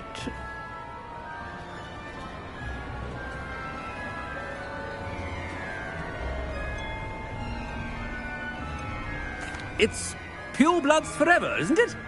Close, Master. Scrope thinks Master is indeed testing Scrope. It is always pure. Obviously. And, of course, as Master knows, in French. Yes, of course. I order you to pronounce it for me. Oh, but Master knows that Scrope's French is most pitiful. Oh, very well. Toujours pur. Ha! Thank you. Never speak of this conversation with me or anyone else. Of course, sir. Scrope shall try his best to keep out of Master's way. The Polyjuice potion's wearing off. I best get out of sight.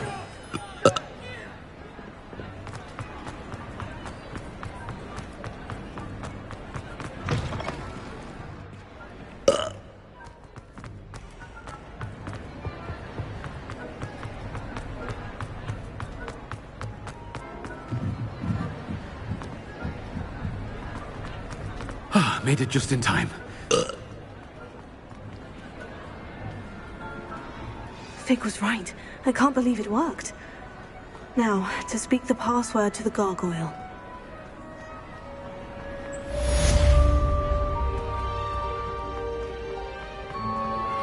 I think I know how and where to approach the centaurs about protecting the Snidgets.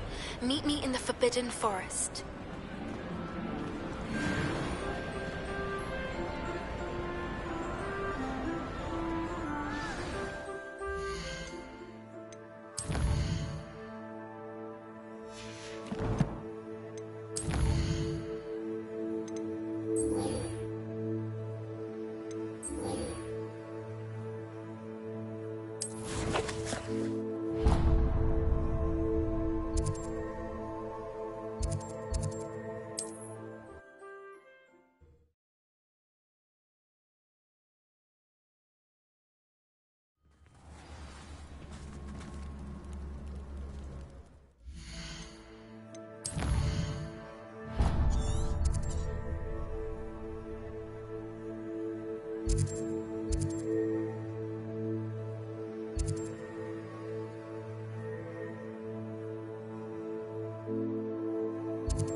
can do this. I can do this. They will want to help. Is this where we're meeting the centaurs? Well, they don't exactly know we're coming, so it's less of a meeting and more of a surprise, I suppose. Once we tell them about the Snidgets, they'll understand why we came and they'll want to help. I hope you're right. Perhaps they'll be able to tell that we're sincere. There's something about them that's so knowing. It's almost unnerving. I suppose they are known for having an air of omniscience. That's exactly the right word. I just... Never mind. What is it? It's nothing, truly. We've no secrets to hide. Speaking of secrets, I do want to tell you why Victor Rookwood's after me. He's working with Ranrock, and Ranrock's after something I found at Gringotts. Fig had a portkey that led us there after the dragon attack. It's a bit of a long story, and Fig asked that I not speak of it yet. Goodness. Well, that certainly helps explain a bit about what we saw back at Horntail Hall. Of course, I'll guard your secret as if it were my own. Even the centaurs won't know. We'll simply be honest with them about what we're trying to do. They'll have to help us, won't they? Yes, of course. You're absolutely right. We'll meet with them, tell them about the Snidgets, and I'm sure it'll all be fine.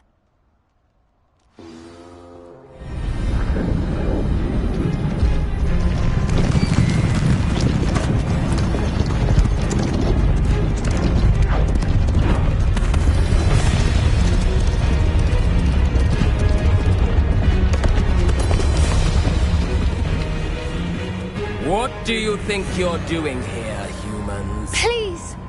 We were hoping to speak with you. Ah! I suppose you'd like a tale for your friends of the time you spoke to a centaur, and it spoke back. No! Never! We're here because we need your help. Enough! You made a grave error in judgment in coming here, little witch.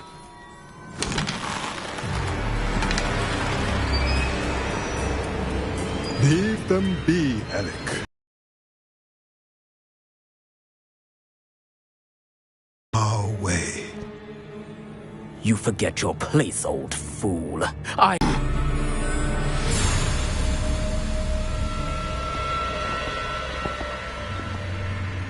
Foolish children. Do you know what happens to wizards who wander here? Now, follow me before Golden Snidgets. Could it be? This.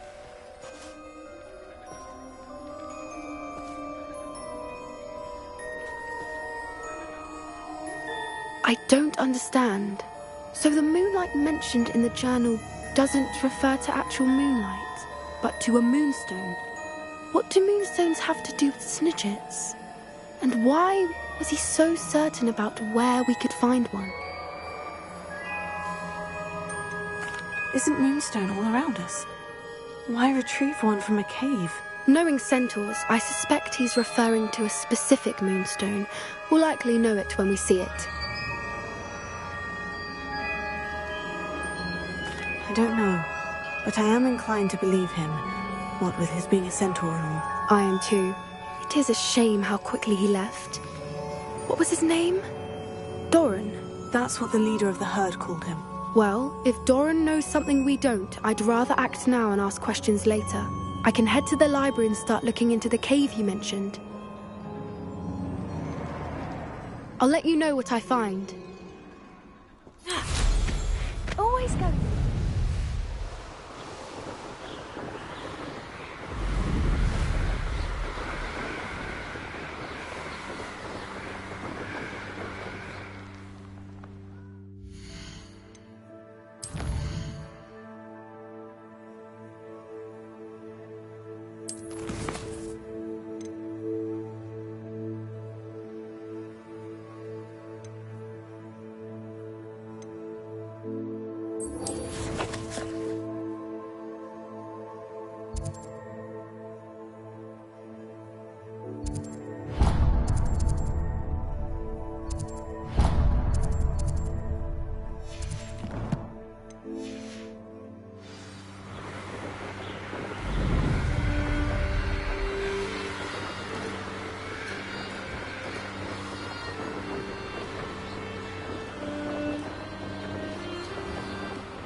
mysterious and a bit unsettling. What to do?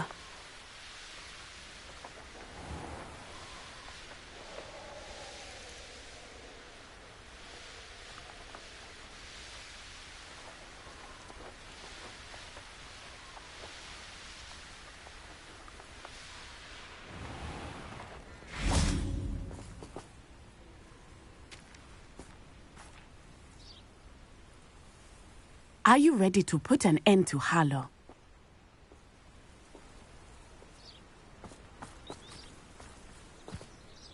I'm ready to do what's needed to take Harlow down. I know you have a plan. We must gather information from the friends of Mr. Bickle that Archie and Mrs. Bickle mentioned. Agabus Filbert, Otto Dibble, and Mr. and Mrs. Rabe. All right. I suggest that you speak with each of them while I head to the Hogshead. I saw some Ashwinders heading there. And as my mother would never go near the Hogshead, she is less likely to learn of my activities than if I were to wander the village questioning its residents. Where am I to find these friends of his? I do not know about Mr. Rabe, but his wife, Daisy, is often in Hogsmeade, as is Agabus Filbert. And Otto Dibble, he works at Gladrags, so you will likely find him there. What sort of information am I trying to gather from these people? They may know what evidence Mr. Bickle had against Harlow, or they may have evidence of their own. We simply need to know whatever they know. Very well. I'll speak with them. See what I can learn. I knew I could rely on you. We need to know how they are being blackmailed by Rookwood and Harlow. Meet me here after you have spoken with them. Hopefully, by the time you return, I will be able to move a bit more freely.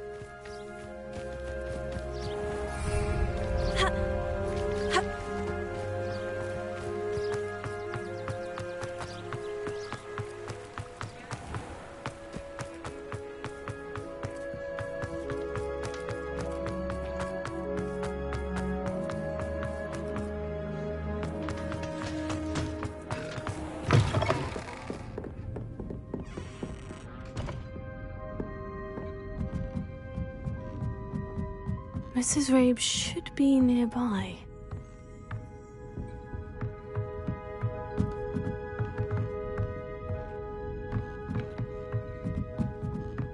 Oh, Isco, what have I done?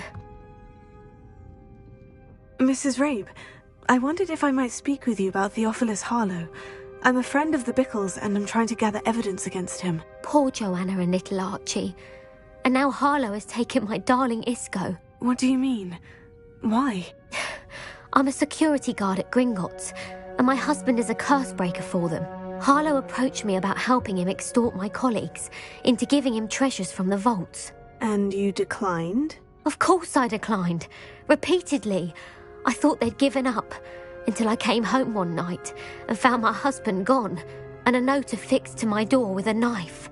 The note stated that I only had a few days to reconsider helping with some banking needs, and that my husband would appreciate it if I acted quickly.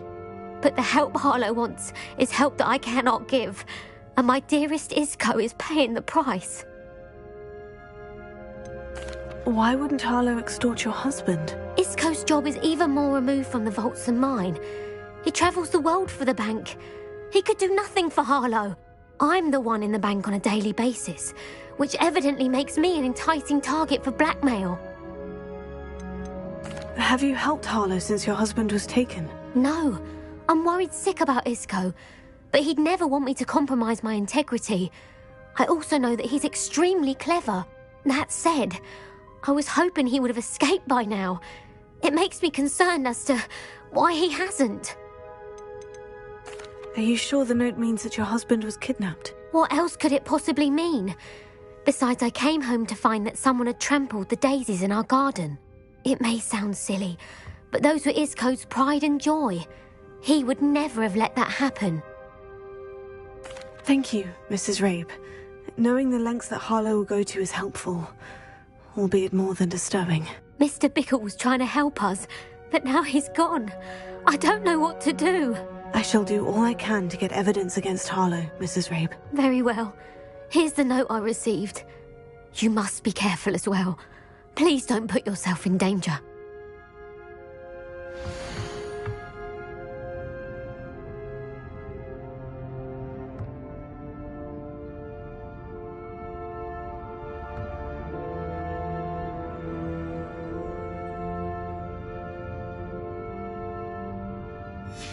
some evidence worth hanging on to.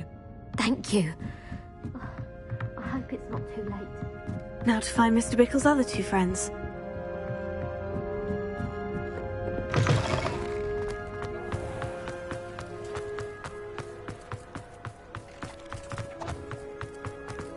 Otto Dibble works at Gladrags. I should check that. But please tell me you didn't take it. But perhaps it's been here all along. Mr. Dibble, may I speak with you? It's about Theophilus Harlow. I've nothing to say about him. May I interest you in a stunning cravat today? Please, sir, I would like to help. I spoke to Mrs. Bickle. You know the Bickles? All right. But we must be discreet. Can't have Mr. Hill hearing this. I know Mr. Hill. He was kind to me the day of the troll attack. Oh, he's a good man. But even he wouldn't understand about Harlow. It started a few weeks ago. I was distracted, reading a note, when you-know-who came into the shop. I hid the note behind the counter and offered to help him. He stared at me for a moment, then asked me to check on an order he'd placed. I went into the storeroom to check on what turned out to be a non-existent order. When I returned, he was holding the note. What was in the note? It was a note from Rosie Hill, Mr. Hill's daughter. You see, we've been, secretly engaged these past 6 months. We haven't told Mr. Hill yet. I dare say he has higher hopes for her. Harlow advised me in no uncertain terms that my relationship with Rosie, not to mention my employment here, depended upon my cooperation. What did he ask you to do? It all happened so quickly. In an instant, he took a very expensive scarf from the counter, pocketed it, and smiled. He said, "Your secret is safe as long as I can supply my lady friend with delightful items like this every so often."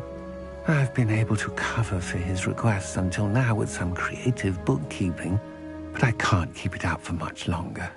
I'm terrified to say anything. I could never live without Rosie. Could you give me a bit more detail about the note that might help me to identify it should I come across it? It's on Rosie's special pink stationery. It has her monogram at the top, RH. That's how Mr. Hill would know it was real. What have you been doing to keep the extortion a secret? Well, as I mentioned, creative bookkeeping. And I've also been trying to cover the costs with my own savings, but I'm running out of money. Of course, none of this bodes well for my efforts to improve my circumstances and to be worthy of Rosie. I met Mr. Hill the day of the troll attack. He was kind to me. Why don't you just tell him? He's a lovely man. But when it comes to Rosie, I fear he loses all perspective. He'd see this as a grave betrayal. I'd lose my job instantly, and Rosie as well. I met Mr. Hill the day of the troll attack. He was kind to me. Why don't you just tell him? He's a lovely man. But when it comes to Rosie, I fear he loses all perspective. He'd see this as a... I'd lose my job instantly, and Rosie as well. Thank you for telling me. I'm gathering evidence to take Harlow down. I would love nothing more than to see him rotting in Azkaban, but be careful. He's an awful man and incredibly dangerous. As for Rosie's letter, should you happen upon it, I have committed it to memory. You may destroy it immediately. Understood. Now hurry off before Mr. Hill returns. Where was I? We're on the right track. Now to find the last of Mr. Bickle's friends.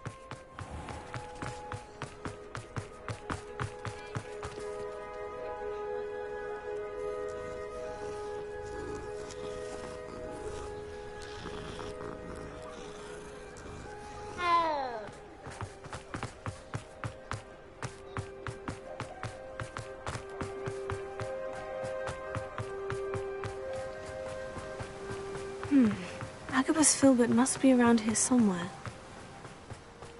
Hello there. Excuse me, Mr. Filbert. I wondered if I might speak with you about your dealings with Theophilus Harlow.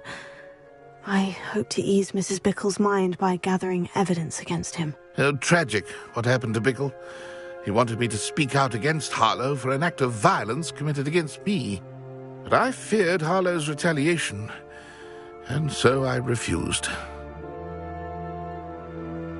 If you had spoken out against him as Mr. Bickle asked, perhaps Harlow would be locked away by now. Perhaps. But perhaps I would have suffered a similar fate. You said that Harlow committed an act of violence against you. Could you tell me what happened? Before my extraordinary wife, Dulcibella, passed away, she had just completed a small book of poetry. As a surprise for her birthday, one she never had the chance to celebrate, I had the book beautifully bound and plated in gold. One day, Harlow came calling to punish me for having spoken out against the Neanderthals that comprise Rookwood's lot. Before I knew it, I'd been petrified, and Harlow was rifling through my home. He found the book of poetry, with its exquisite gold plating. I watched helplessly, lying there in my entranceway as he walked away with the book, laughing as he went. I was shaken to my core. Still am, to be honest. I imagine you fear Harlow retaliating again.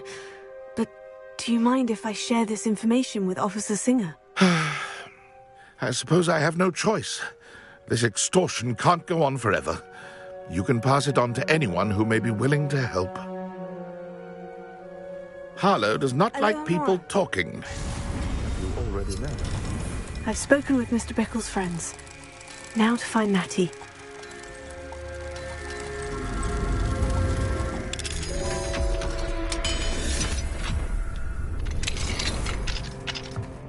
Revelio.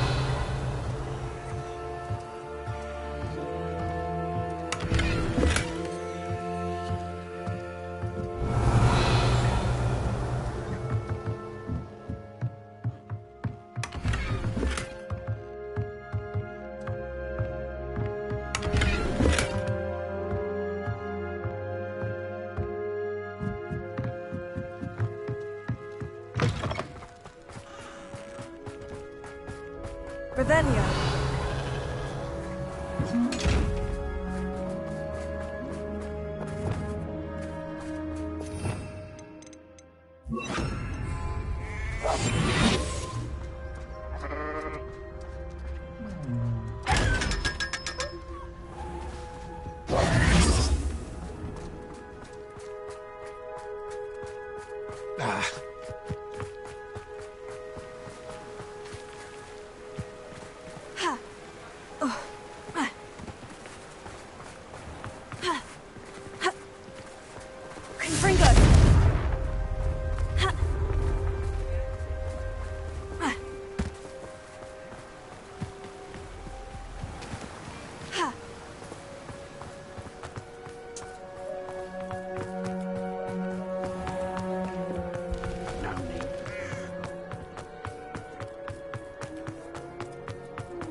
Let's look at what we have, shall we?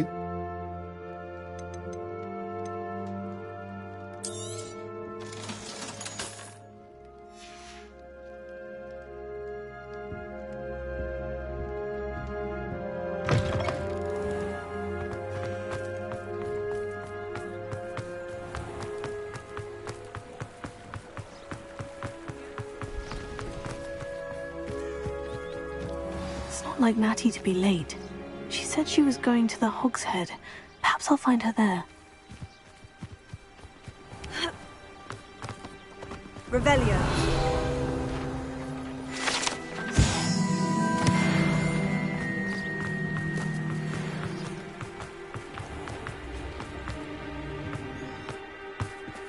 Alohomora.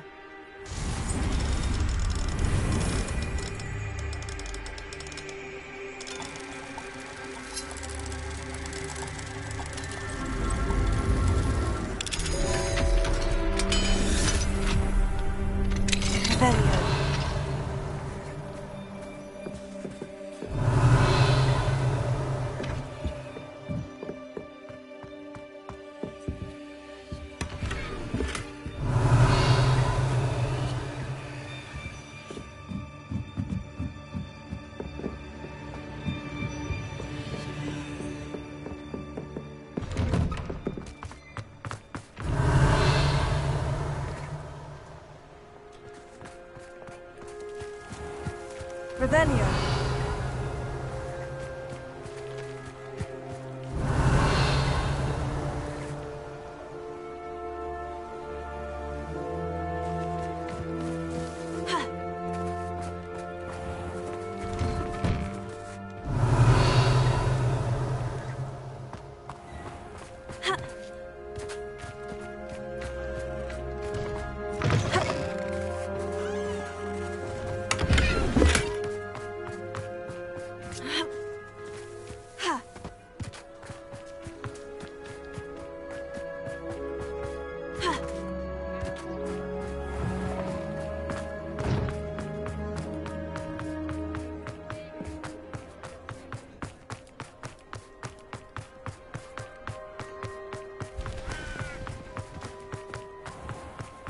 Unicorn blood.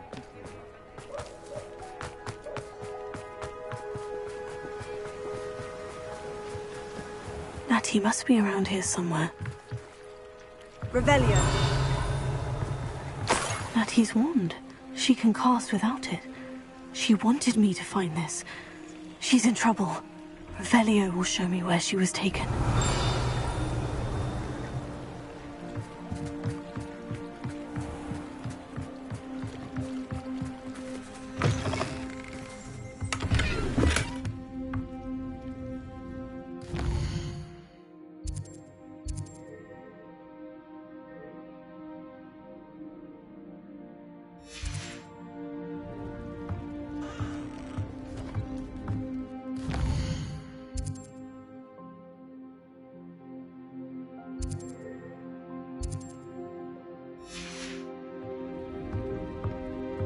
Nosy little students get what's coming to them. Revelio.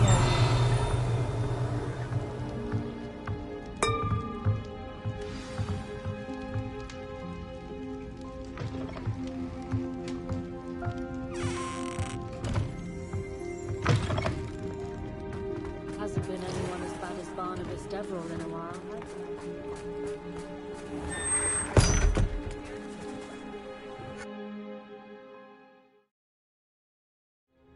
Footprints led to this room. There must be another way forward.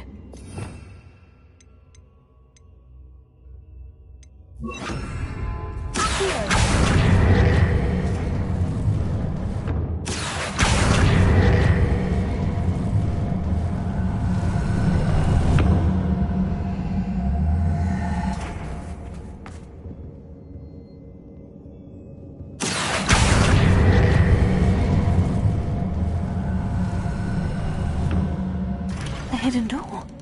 Revelio. Natty must have been taken this way. I need to find...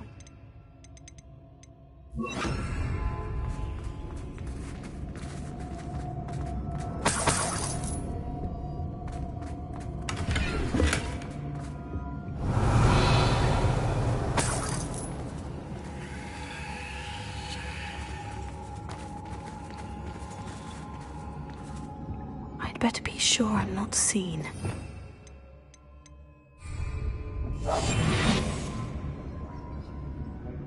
Revelio. I don't think it's not gonna work. It might. Using that girl as bait, no one's coming for her.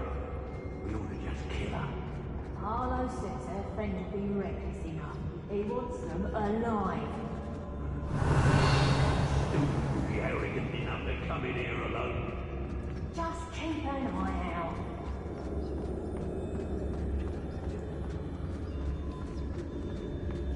Revelio. Was maybe unforgivable cases on occasion. Fortunately, I'm not looking. When we're done here, I'm going straight to the hogshead. Suppose it's worth a look. I've had enough of what? Hope I never have to see it again. Someone messing about? Oh, God, if I open it, and I haven't even had my tea! Reductor!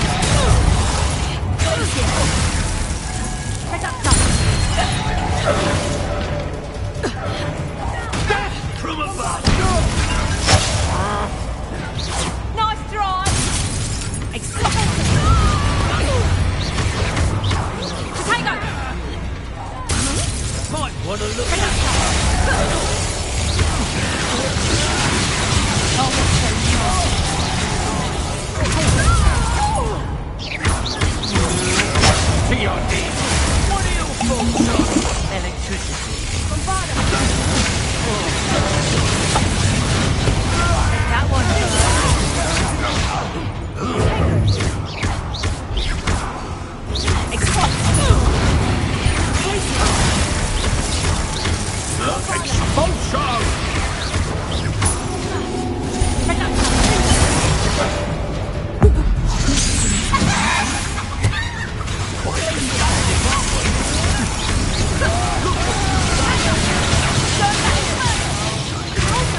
inspiration. You've a bit dodgy with your skills, aren't you, sweetheart?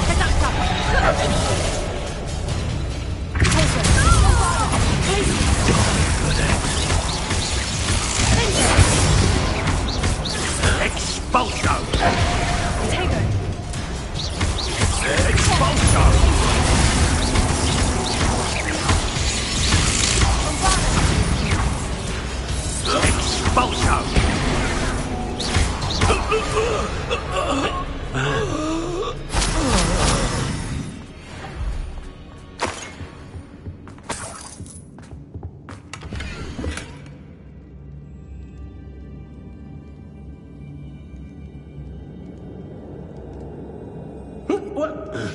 Book of poems that was taken from Agabus Filbert.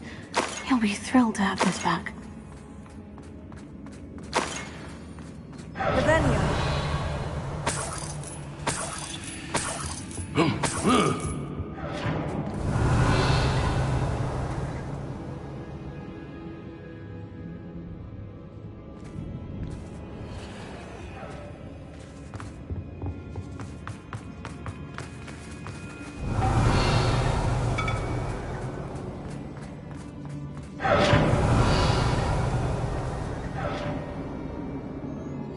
Hey.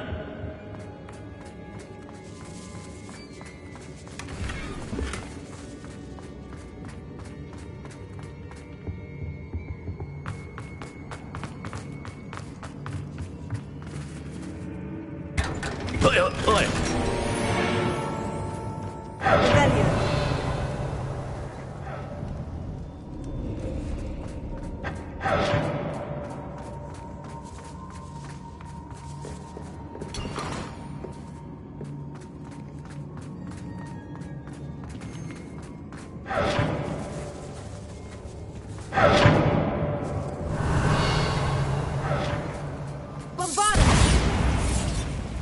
Confringo!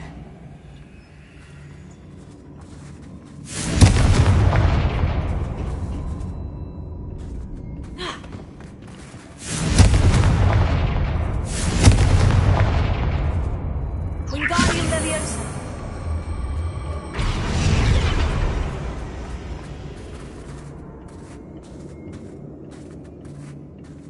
Revelio. Hey.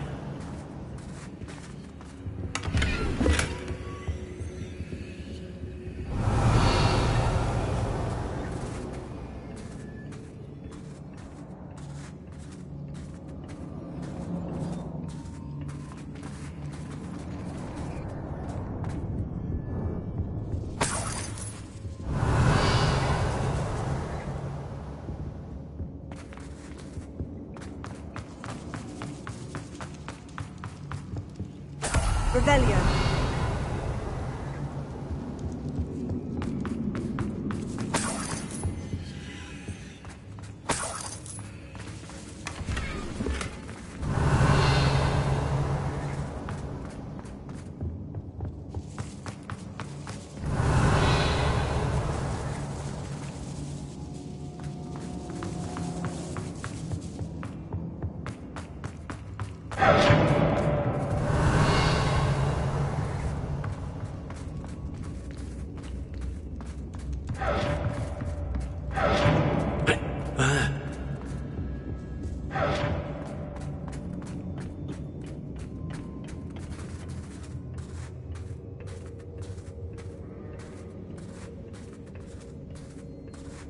Revelio.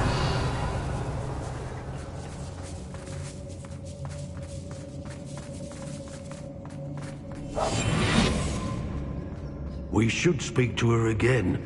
Perhaps she'll tell us where we can find that friend of hers. She's determined to say nothing. The boss will deal with her when he arrives. I ain't allowed back in Glad Rags.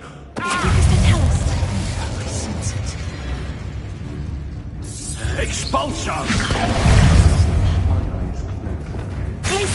Cynthia! Expulsion!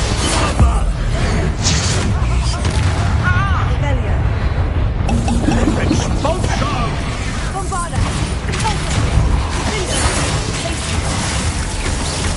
Wanna look up?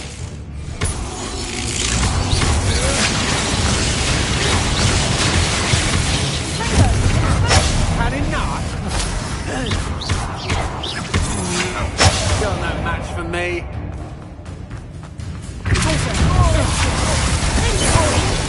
What are you, shy? I've seen more courage in a Porlock. Revelio.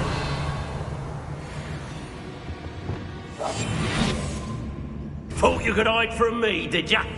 Expulsion!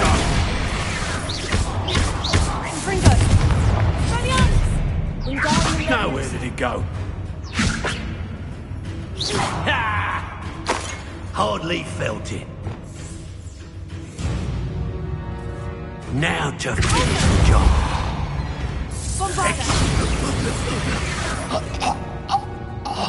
Revelio.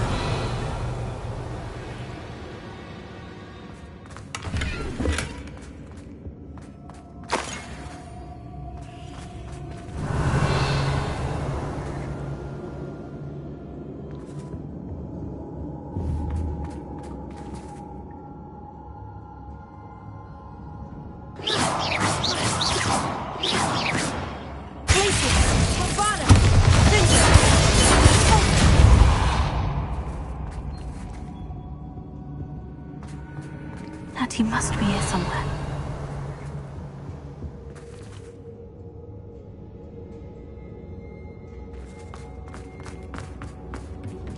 Revelio.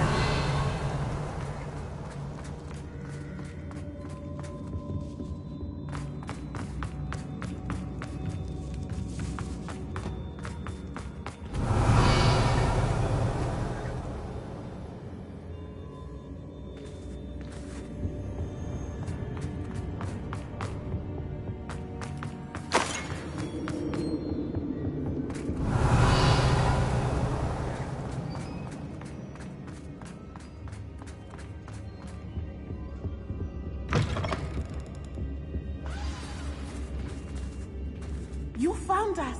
Revelio. What can I want for you? Speak to Mr. Rabe. He will tell you what you need to do. Alohomora.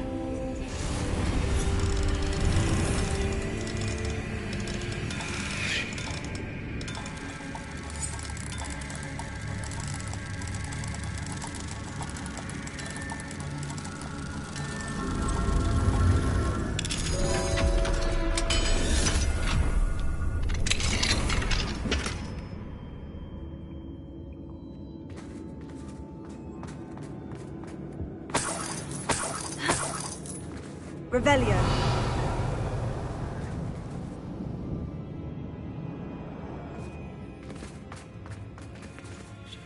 Mr. Rabe, Daisy told me you'd been abducted. You spoke with my wife. How is she? Worried about you. Are you all right? I am all right. Thank you for coming.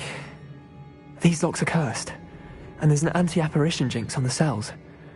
Even Natty's skill with wandless magic cannot free us. I need you to find my wand. Mr. Rabe, I found your wand. Well done. I knew it was nearby. Now, you best stand back. One never knows how a curse will react to being broken.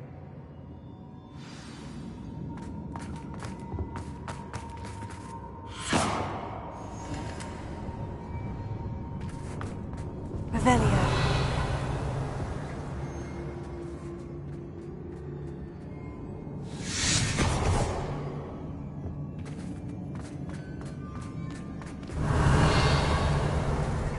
Thank you, Mr. Isco. My pleasure. And thank you, my friend. We owe our lives to your bravery. I may be too weak to disapparate with you both, but I can try. You go ahead. Find Officer Singer. We will get out of here on our own. Very well. But be careful. Thank you, my young friends. Be prepared for a fight. These Ashwinders must pay.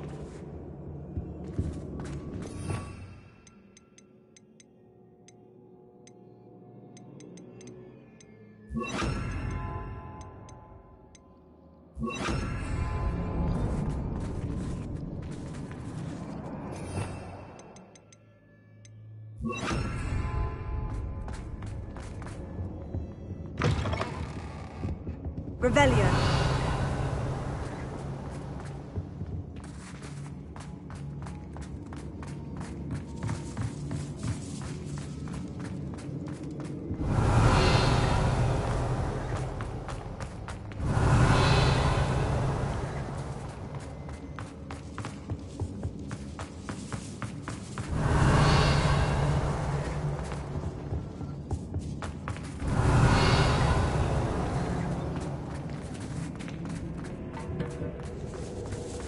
Revelio.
Revelio.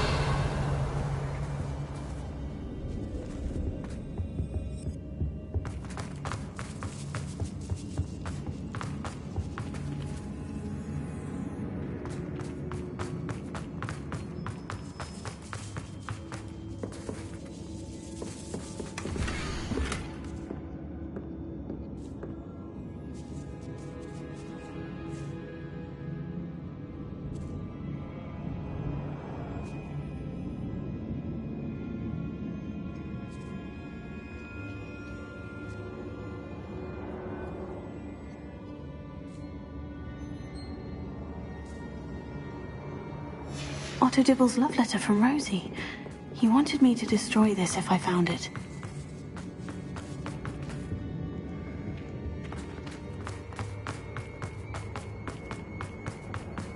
Revelio.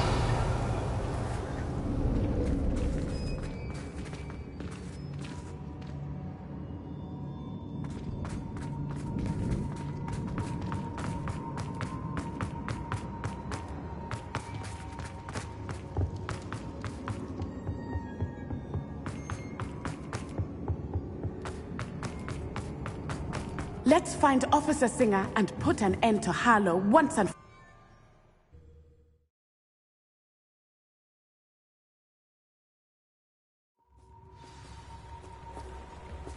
Natsai Onai. I should have known. And you, the troll dispatcher.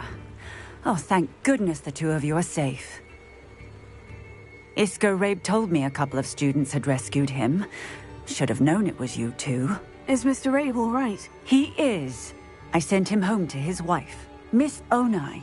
Your mother will not be pleased to learn that you're still risking your safety pursuing these dangerous men. Actually, Officer Singer, Natty and I learned of several Hogsmeade residents who've had their lives threatened by the Ashwinders. In addition to abducting Mr. Rabe to blackmail his wife and Natty, Rookwood and Harlow have also extorted Agabus Filbert and Otto Dibble. I will look into all of that. As for the two of you, I appreciate what you're trying to do, but you are taking great risk. Next time, please let the authorities handle the Ashwinders. Yes, officer. Do you have enough evidence to take down Harlow and the rest of Rookwood's lot? Well, it's certainly a good start. We shall see. But you can leave this to me now. Natsai, you may wish to speak with your mother about this before I do. My mother will not like this. Thank you again for rescuing me. We shall speak soon.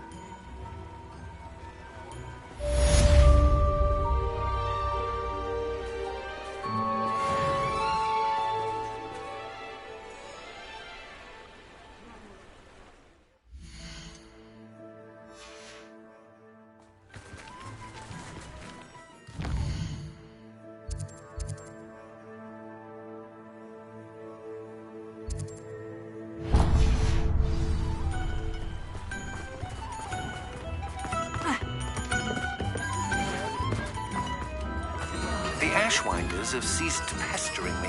I suspect that's your doing. Thank you from me and Rosie both. We're just leaving for our honeymoon, after we tell Mr. Hill of our recent marriage. Wish me luck.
Mine now, demiguise.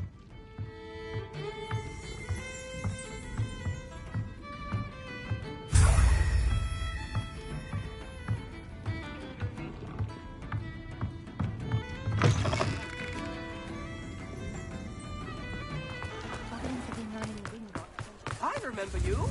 Your generosity of this rather exotic snake contraption. Very Salazar, isn't it? Thank you. Enjoy the show. This might be enough.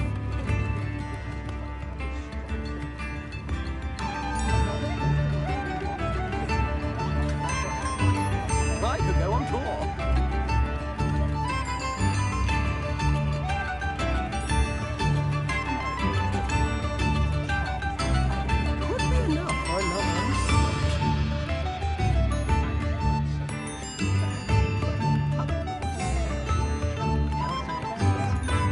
I could handle another enchantment now.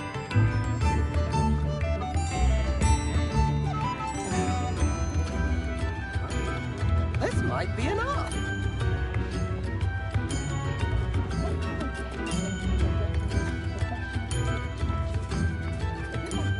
I could go on tour. I wouldn't mind a job with that.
Does it get any more cozy than Hogsmeade?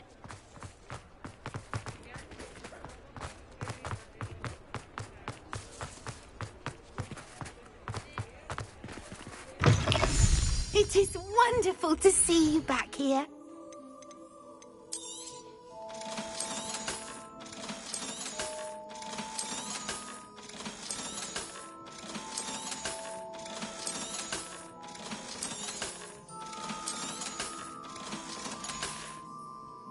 Penny wishes you safe and wondrous travels.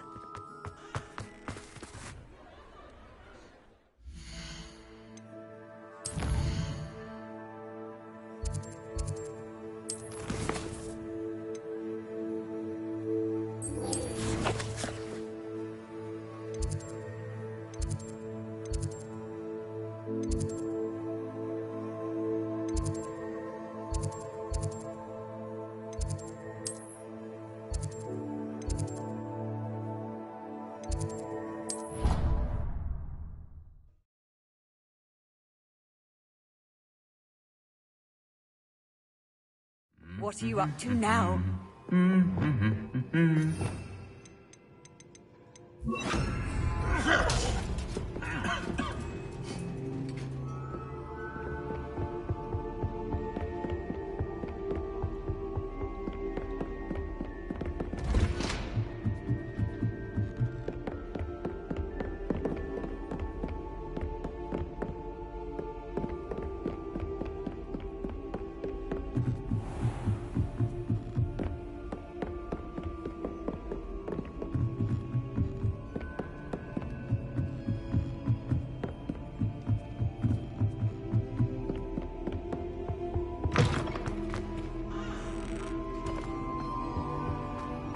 The gargoyle.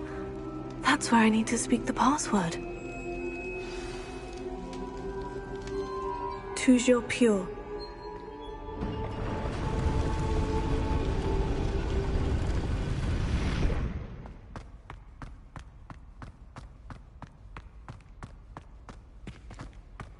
I wonder if all the elite wizarding families have a motto. Revelio.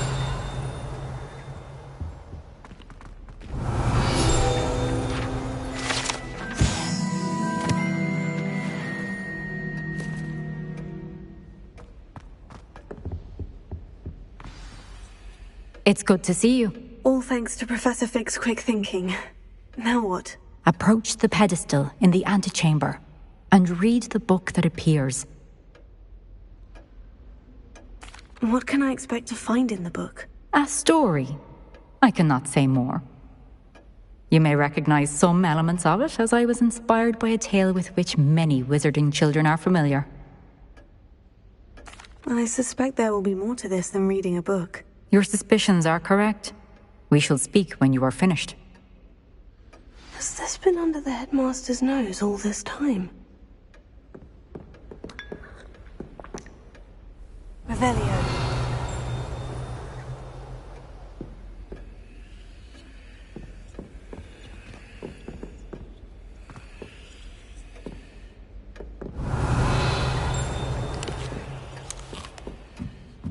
That must be the pedestal.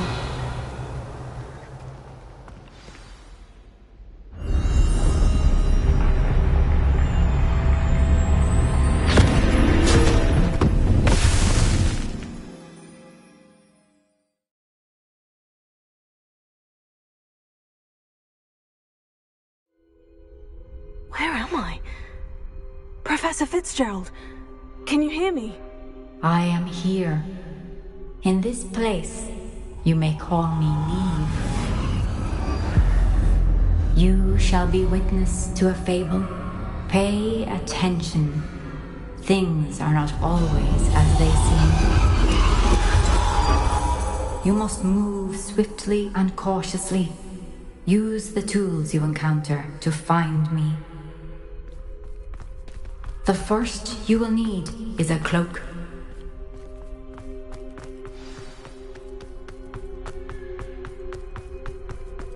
In this place, as in life, death takes many forms. Avoid each of them at all costs.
I should have run when I could.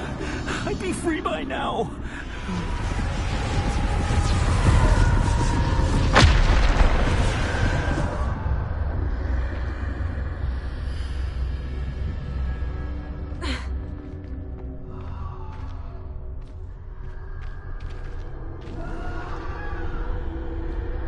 They're gone. For now. I need to get out of here. Where could Neve be? I need to time this just right.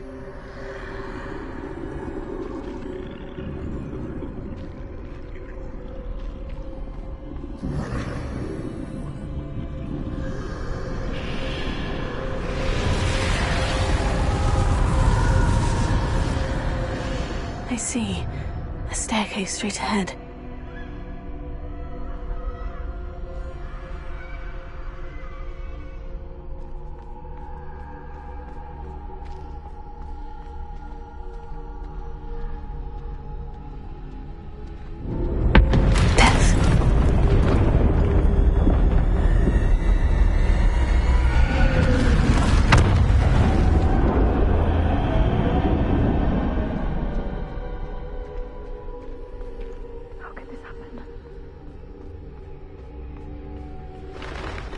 A ladder. Perhaps they won't be able to find me if I go up there.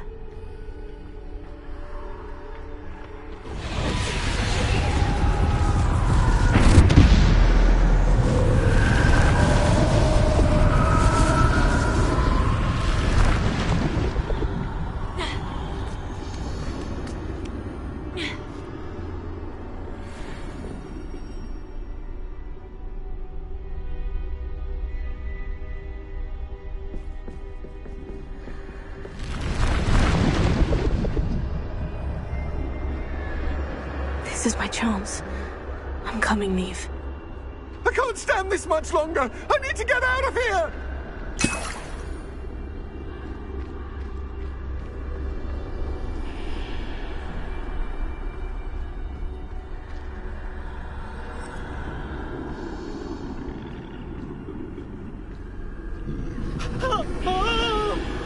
Too many. I must cross this road as fast as I can.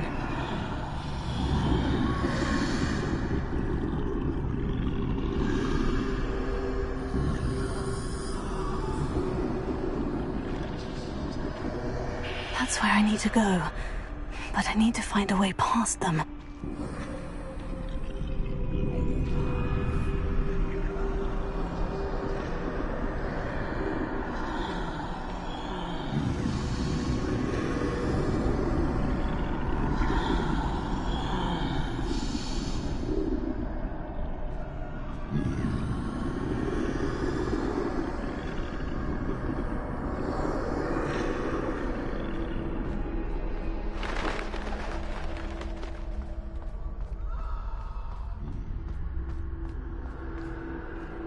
Nothing this way but more danger. There must be another way to find you.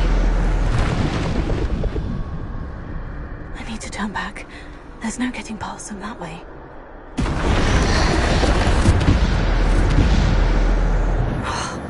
That doorway looks like the only safe.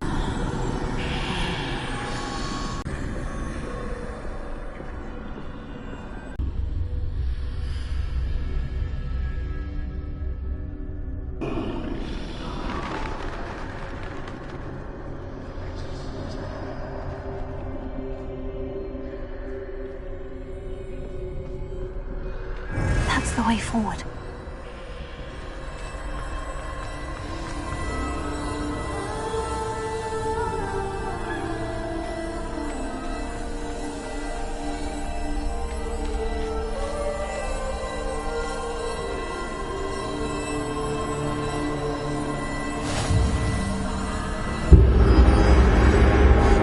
Can this be? I think I'm invisible.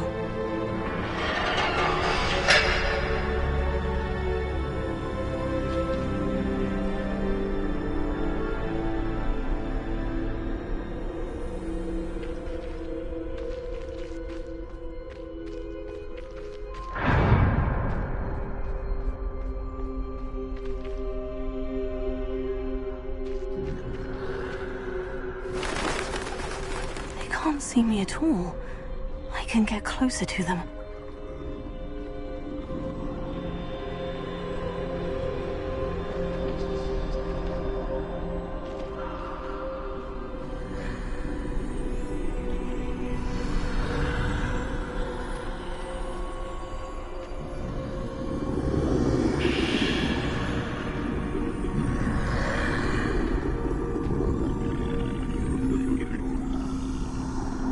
This is the way forward.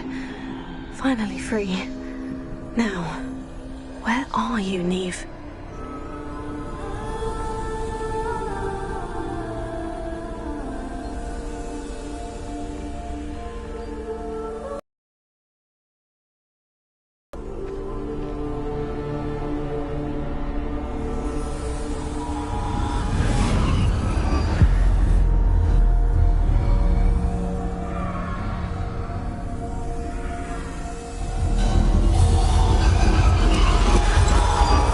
You have outrun death thus far, but have yet to find me.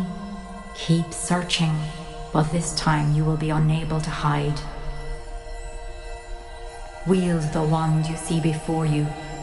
Do not squander its extraordinary power.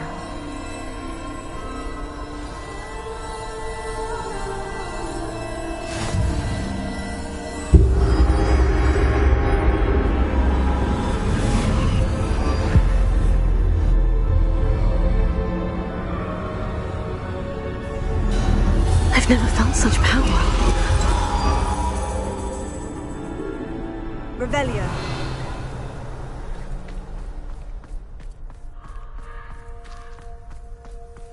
Bombarda.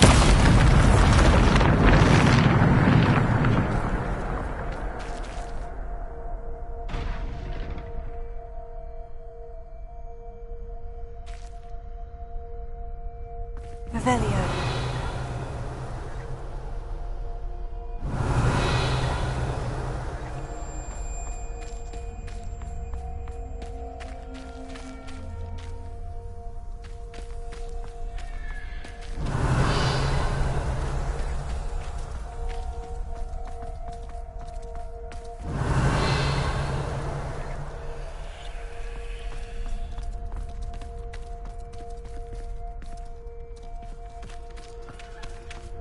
Revelio.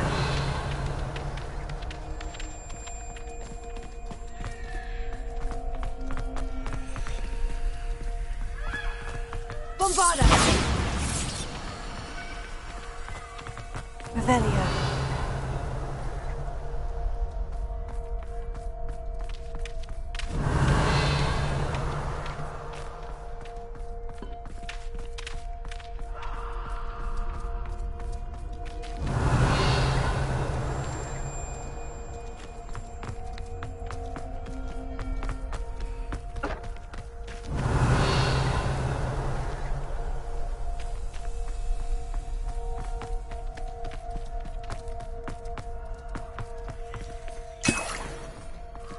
Revelio.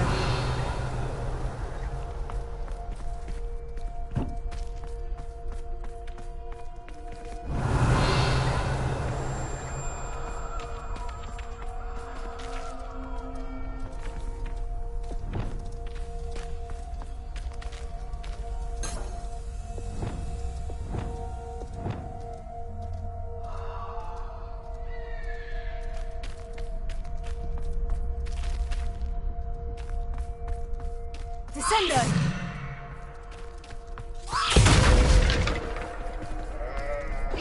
Descendo!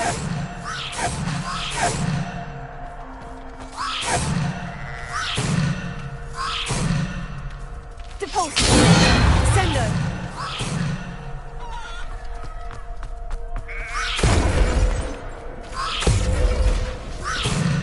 Depulso!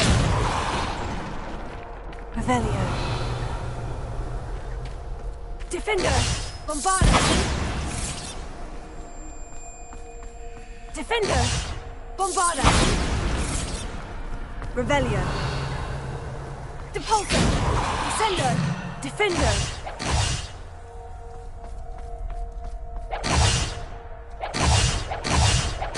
Bombarda! Revelio! Bombarda!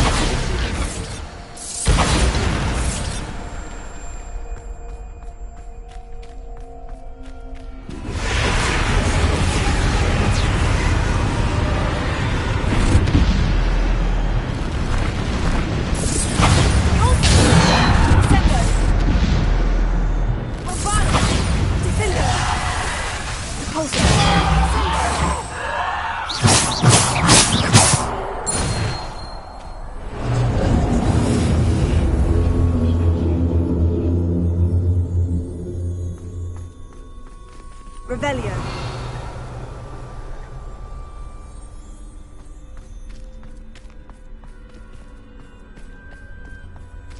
Bombarda!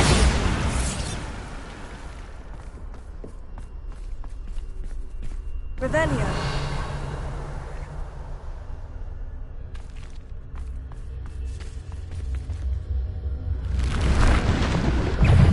Bombarda! Defender! Depulso! Descendo! Defender! Bombarda! Depulso! Defender! Bombarda!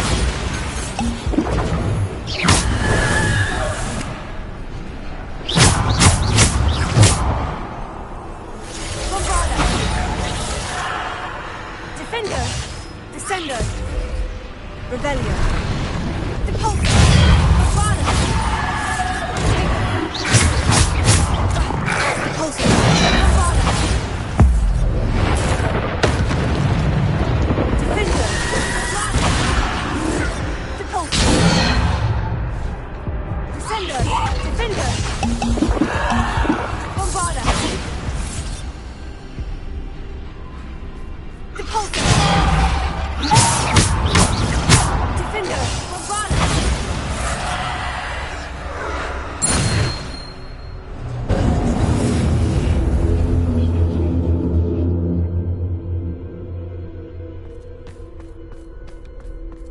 Revelio.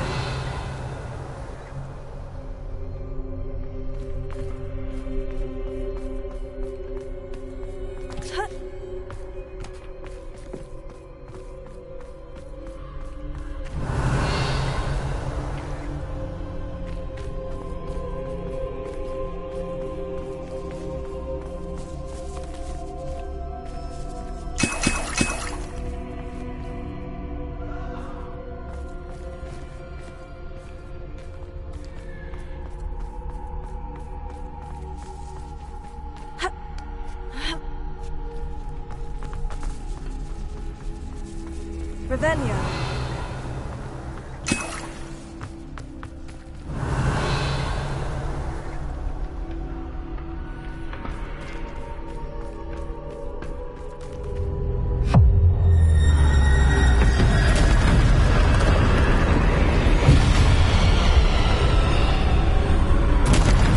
Bombarda!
Defender!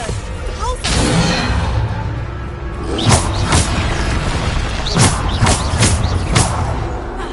Defender!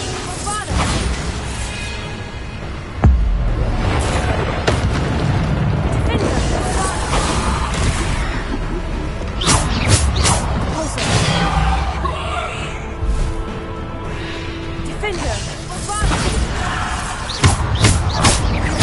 Defender!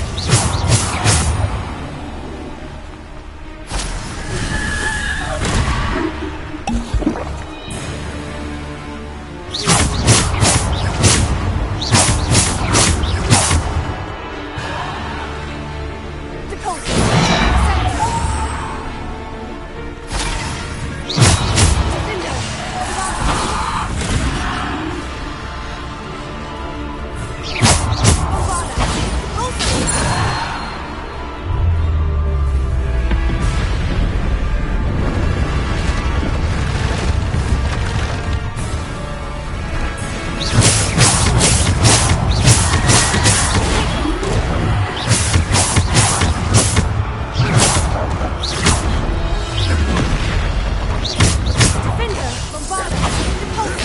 Defender!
Bombada!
This must be for me.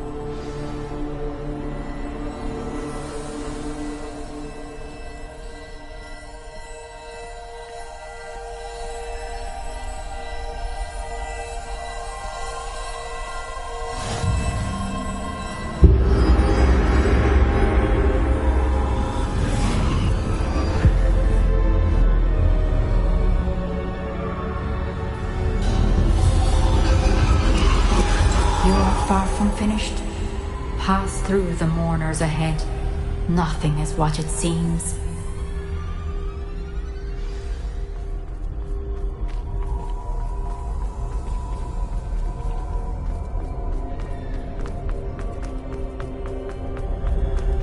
She's gone.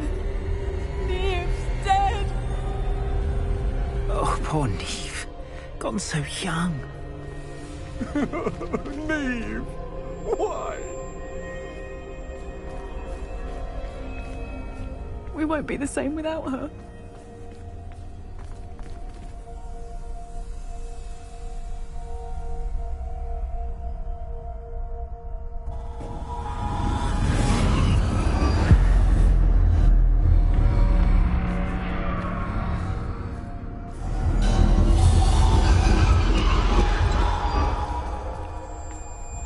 You found me, but you cannot undo what has been done. The magic of the stone can only conjure a shadow of my former self.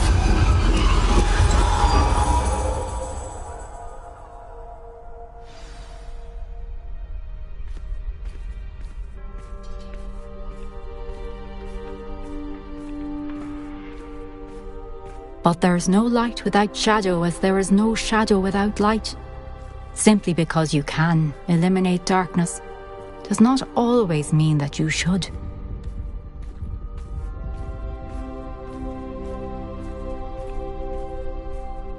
Remember that as you witness my memory.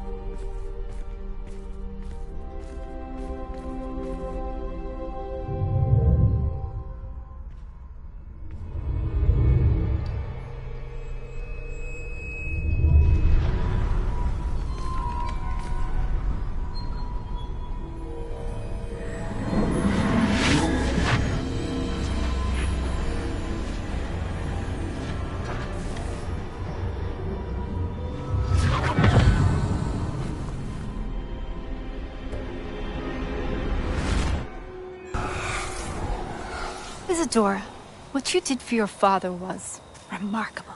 Wasn't it? And Percival needn't worry about the strands of emotion or the traces that this magic leaves. I found a way to contain all of it. You haven't stopped. Goblin Silver. You spoke to a goblin about this. Don't worry, he has no idea what we're containing. We don't know what effect any of this may have. The emotions, the dark traits. You sound like Percival. And as it happens, I do know. It is a source of strength. of focus. Somehow it enhances my ability to wield magic. I don't follow, Isadora. I think we can harness it. Power like this is not to be toyed with. In the wrong You hands, saw what I did for my father. Oh, Neve, imagine the good we could do. Everyone is in some kind of pain.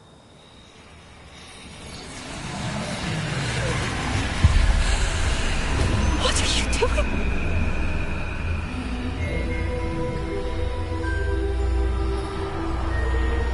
Breathe it in. Can you feel it? Oh, Isadora.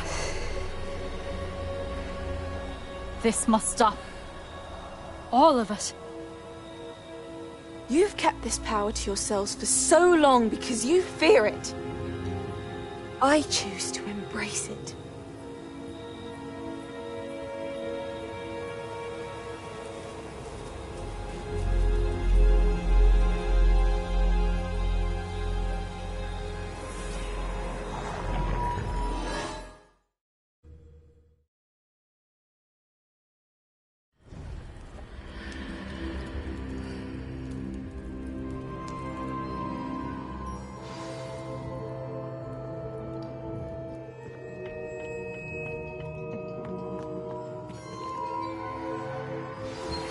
You are the talk of the school since you saved Mr. Rabe and I from the Ashwinders.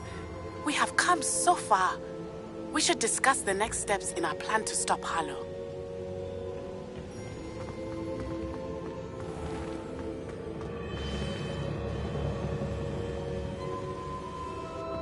Is it true?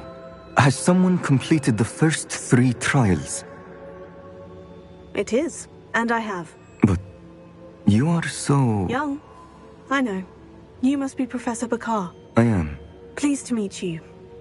The pensive memory I just witnessed. Was Isadora inhaling painful emotions? She was.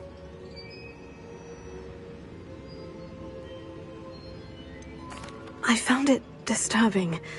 But how did she gain power from it? How did she harness it? It was disturbing. Although I wonder that you are asking about her power. I hesitate to reveal the location of my pensive to someone who, perhaps, has yet to understand the responsibility of power. I can assure you, Professor, I do. In fact, what you don't yet know is that a dangerous goblin called Ranrock has accessed the repository at Rookwood Castle. He has learned to harness the contents of it as a source of immense power. He plans to use that power against wizard kind.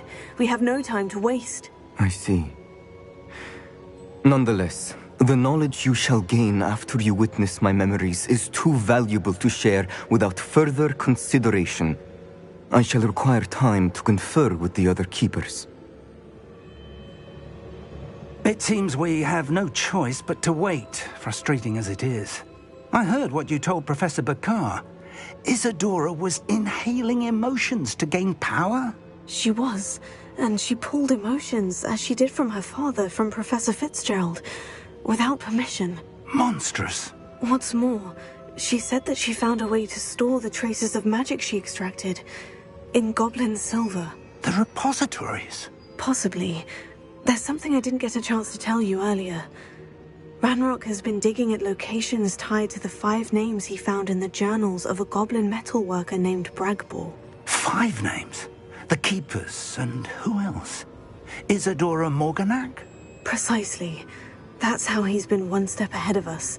Gringotts, the Tower, Rookwood Castle. If the Keepers won't tell you where the next trial is yet, I say we at least maintain a watch on Ranrock. Perhaps he'll lead us to more information. Perhaps. I hope to hear from Lodgok soon. I haven't heard anything since I learned of the drills. Oh, and as you've probably guessed by now, your Polyjuice plan worked like a charm. I knew it would. I may have done too good a job distracting Black. I had no idea he can't hold his fire whiskey.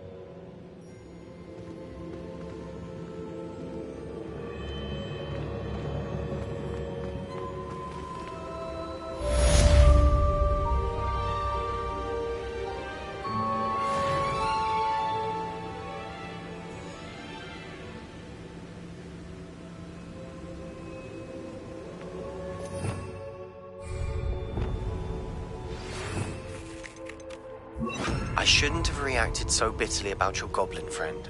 I apologize. I hope we can finish what we started with the triptych. Please meet me at the southern coast. We can search for the final canvas piece.